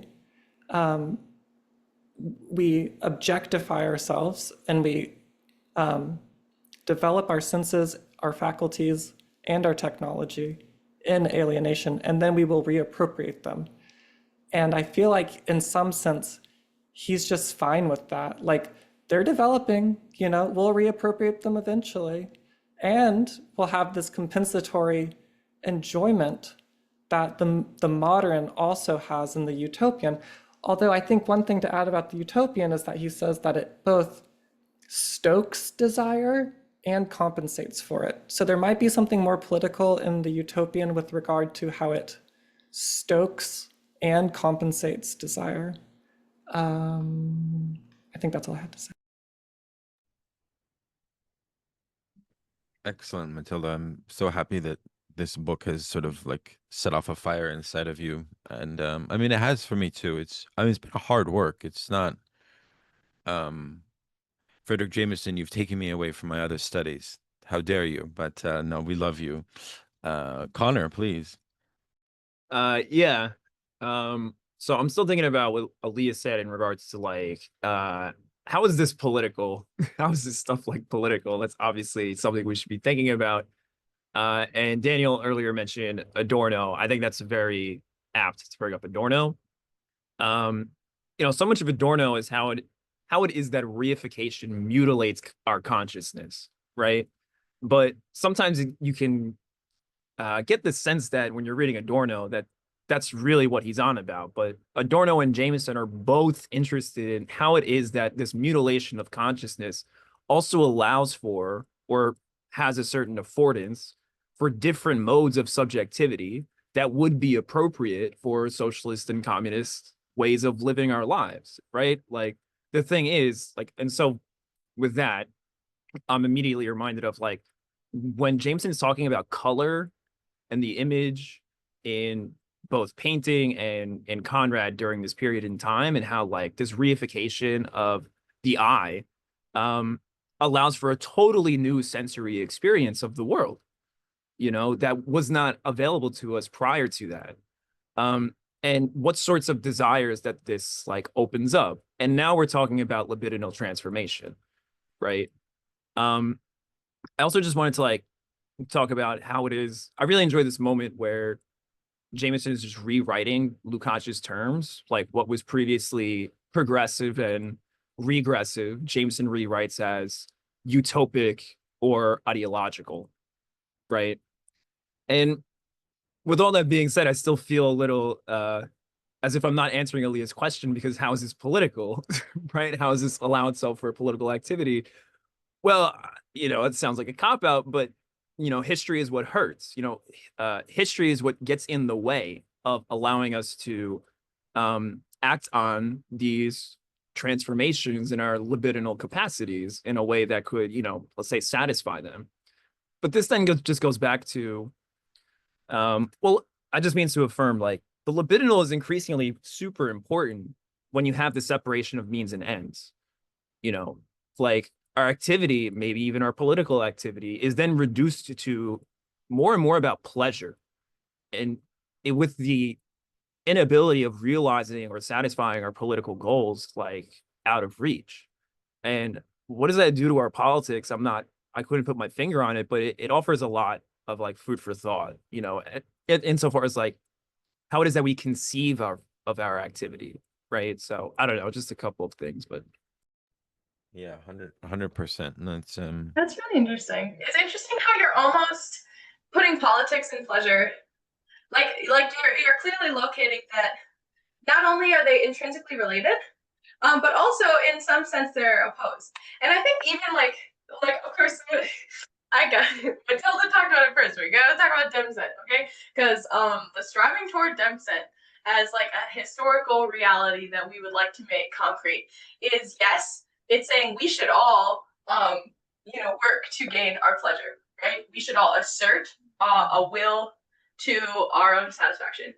But to get down with a Demsen project is also at the same time to really will our own frustration to a certain degree, because it's saying, I do want to be subject to a higher authority made up of others, of my peers. So it is very interesting, and I think that you're right that we cannot. I'm thinking about this more and more, and I've never actually even, I think, said it in this declaration, but I feel like this must be true. There maybe is no way actually to talk about a political engagement with culture, with the world, with society, even a political mode being at all, without talking about pleasure and our relationship to it and how we mediate desire in general. So I think Jameson is going to continue to be relevant for a very long time, and I hope. Yeah, and it's been such a pleasure reading this with you guys. So thank you. yeah, that's very powerful. Although I still feel because one thing we didn't talk about in the realism and desire and the Gissing chapter is this passage that Jameson uses about the Lacanian definition of the symbolic, but I felt like that was kind of undefined because he invokes this idea of like the name of the father and things of that nature, and it just it what's unclear to me is that like um because the realists don't have access to the decentered subject, that subject is not yet there, their commentary on social characters is fundamentally in a historical stage of uneven development, so it sort of misses its mark. And perhaps in a way that is the saga of the subject, that there is always a missing of the mark of the subject in relationship to structure.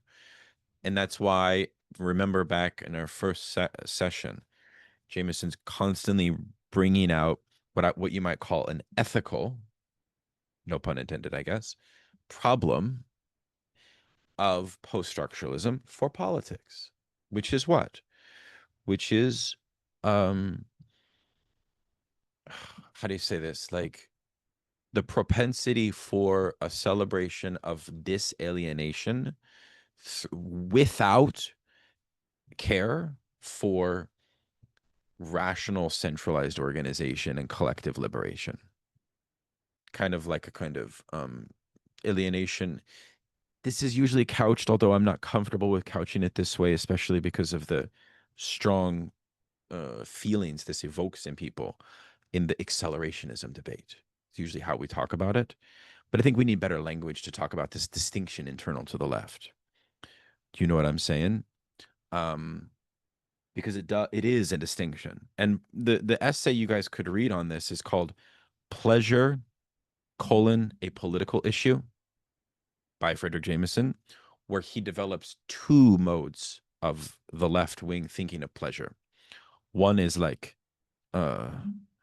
rational organization, a la like Lenin, and the other is like Wilhelm Reich, Deleuze, Guattari, right? Let's ride the universal decentered status of humanity all the way to the end, or something like that. Anyways, as distinctions go, it's pretty good, but it's not perfect. Akshay, please. Well, I just want to add to what Conrad was saying in this whole like where's the politics discussion. I mean, I guess like there's like a weak defense, which is like Jameson like guiltily wants to write about literature. So even though he knows like it's not the most important political thing, he's like, let me write about this anyway. But even then, you know, like if you look at his postmodernism writings, like there's always aesthetics, but aesthetics is immediately related to like finance, capital, real estate speculation, right? So there's this question of why is he looking at literature? I think you can make a stronger version of the argument, right? Like, and which would kind of be like a sociology of reading. And it's not about like, oh, you have authors and they show up and they like disseminate new desires. But it's that, you know, the authors that represent new desires sell, you know, on the market or however like what I mean to say is like if you look at a sociology of reading, it's not about great authors. It's about this network of new values constituted by particular writers and the people who read them, right? Like and who circulate those books and where do they circulate and how do they circulate? Do they get banned? Like, and then it becomes a very interesting historical, sociological kind of like question. So I mean, but in that sense, like if you're talking about like cultivation of desire, it's not like again, like this doesn't mean that like forming a vanguard party and seizing the state is like not important. But the vanguard party has never formed in a state that didn't have books. Right? Like, so that's both those things are true, right? Like the Bolsheviks also read things. So I mean, like in that sense, I think the argument he's making is like, yes, all of this other stuff is true, but there is a politics and a materiality specific to aesthetics and multiple senses, like the readership of books, the architectural organization of urban space, like, you know, like his stuff on the skyscraper, the gated enclave, is again thinking through like political antagonisms that aren't subjects, but it's like, oh, the new high rise on the block, which is a political antagonism, which does involve subjects. Right? Yeah. Oh, 100%. And I was just thinking that, you know, this, you guys know Henry James, the sort of author that is associated with really refining this method of point of view. I was thinking it would have been perfect for Jameson to make a connection to Nietzsche's concept of perspectivism as itself a concept which is in line with point of view and also a response to reification. If we think Nietzsche as a kind of uh, figure who's capable of thinking reification, which I think is exactly what Jameson is trying to do, by the way. Yeah, no, it's very rich. Oh, but the other point I was going to say, apropos Akshay's point, and then we'll go immediately to Connor, is remember he makes a distinction in the Realism and Desire chapter between symbolic writers, and then you look at this subtitle of narrative as a socially symbolic act. I'm very confused by this subtitle in a certain way. Like it sort of makes sense, but it's also a bit elusive, because socially symbolic act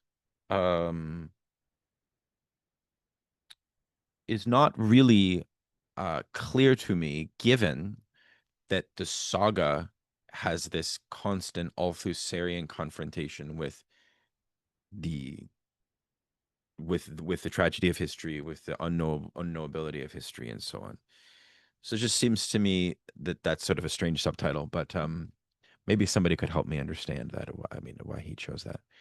It just seems a little like clunky. Go ahead, Connor. Excuse me.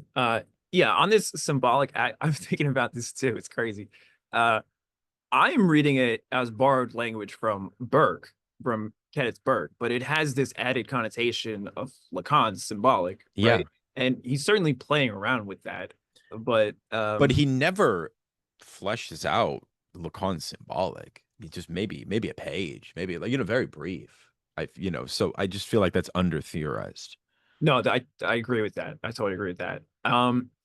Yeah, I just wanted to respond to Akshay. Like, I totally agree. Like, why is he talking about literature? Why is he talking about culture? I think it's in these cultural productions that there is an attempt to totalize, theorize, and secure competing factions that are trying to realize some kind of satisfaction for themselves, right? And you can really sort of like project that, like really the political arena through culture, and it provides something for us that you don't ordinarily see on TV watching the news, right? But I also just wanted to add, thinking more through like how is this stuff political? Um, just 101 Marxism stuff, right? Like part of what communism is the reconciliation of means and ends, right? And we don't have that right now. And because of the separation of means and ends, with the economy being totally irrational, what we get instead of a planned economy is class struggle. That's what politics is, right? Like securing and for Jameson, he's increasingly thinking this in the term of securing not only your self-interest, but your desires, right? Like what you want. And put in these terms, I find it helpful because it immediately seems readily true to me. I will never forget in the summer of 2020, people stamping their feet outside of Applebee's, demanding liberty and freedom. Like these people want their treats. You know what I mean? But I just mean to point that out because you have people explicitly engaging and thinking of themselves as political agents in order to secure dynamite shrimp. You know what I mean? Like this is insanity. But so that's maybe something more interesting to talk about. But that is how people think of themselves as political agents, securing commodity satisfaction, right? And is that not always what class struggle is anyway, right? Just wresting control over just those things and how they become produced and etc. So, well, that would be to make that claim probably would elide Jameson's moral of the book, which is always historicize.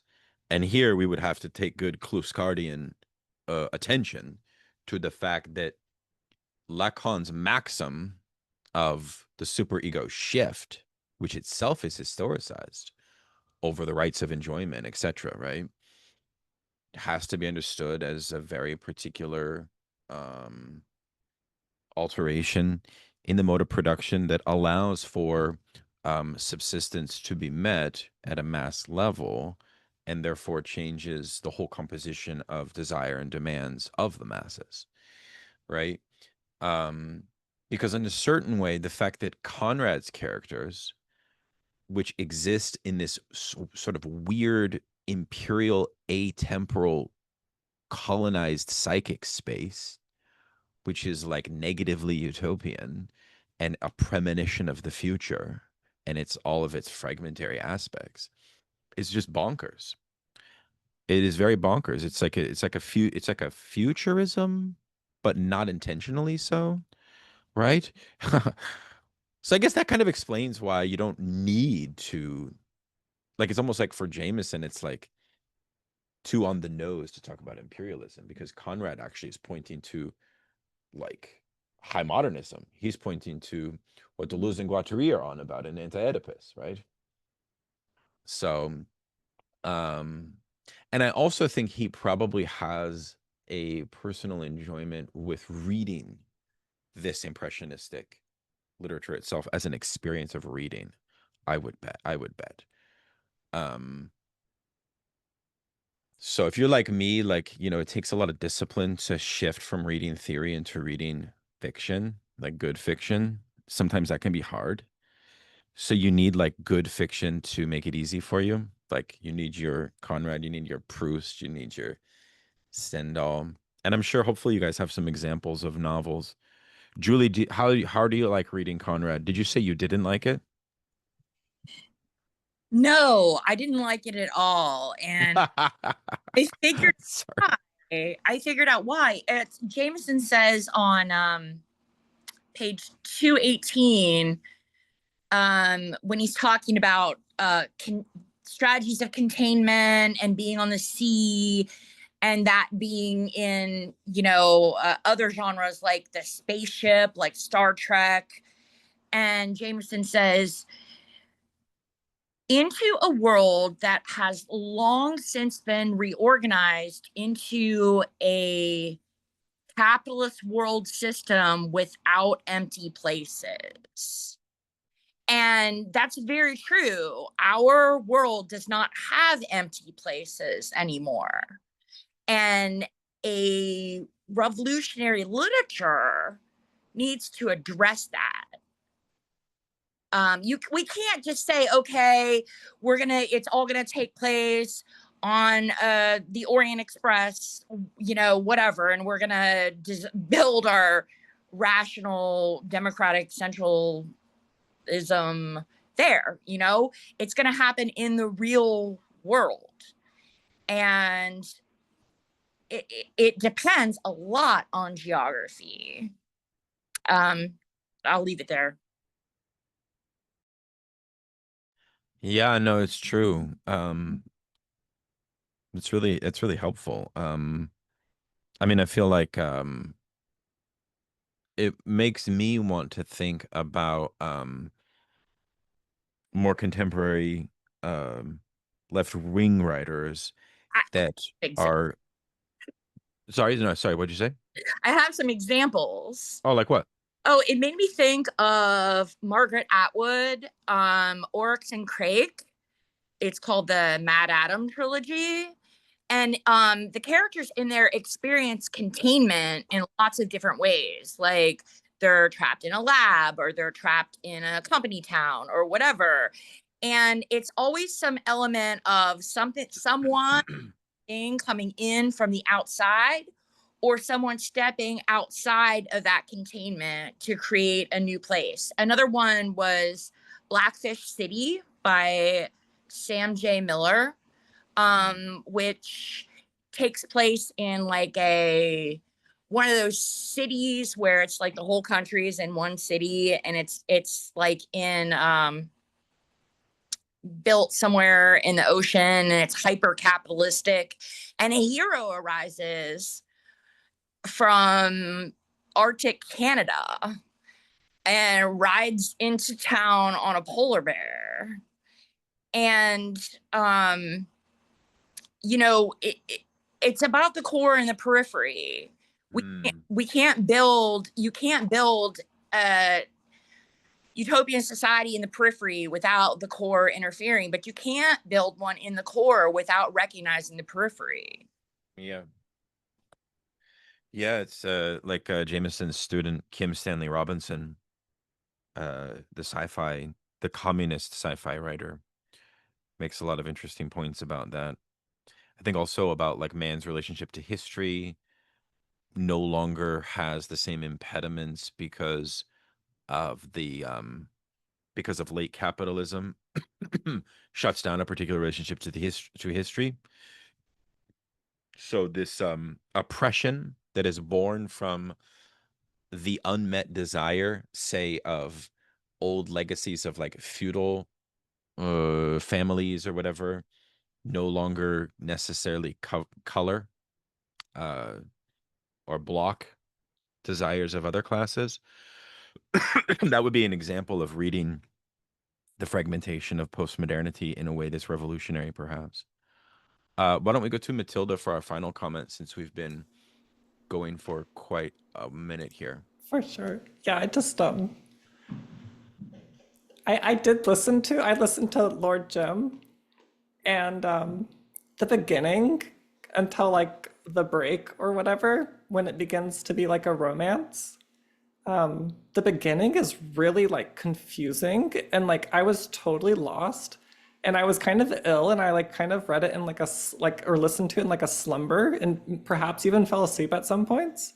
But basically, like Jim like has this traumatic experience, and like the narrative just circles around it, and it's just like you don't know what's going on or when the tragedy happened, but eventually like you kind of get the tragedy happens, there's a court scene, and like Jim like can't live with himself anymore, and basically like takes all of these variety of jobs that he ends up leaving because he thinks people are going to like know what he did, and his guilt will follow him until eventually he gets sent to this place on this basically like impossible mission by his mentor and Marlowe and Stein. And both like, so like I would just say, Julie, if you keep reading it, it became like an extremely pleasurable experience, because I was like, my leg's been hurt and I've been confined in my house, and like I just like being on the boat, like I was having visions. I was out there like really enjoying myself, feeling immense amounts of pleasure in the pulpy second part. And yeah, I just found it to be extremely satisfying in a compensatory manner. And that's all I had. Great. I can't say anything further because I'm not able to top that. So yes, we'll close. Thank you guys so much. Let's take it to Discord to share. Maybe Akshay, if you don't mind sharing the recommendations you made, since you've read quite a lot on the concept of Utopia for Jameson, that would be helpful for us. Yeah, sure thing. And we will meet next week. And all the best, comrades. Thank you so much. Thanks for your attention and your time. And thank you, Conrad, Thank you, for guys. the presentation. All the best.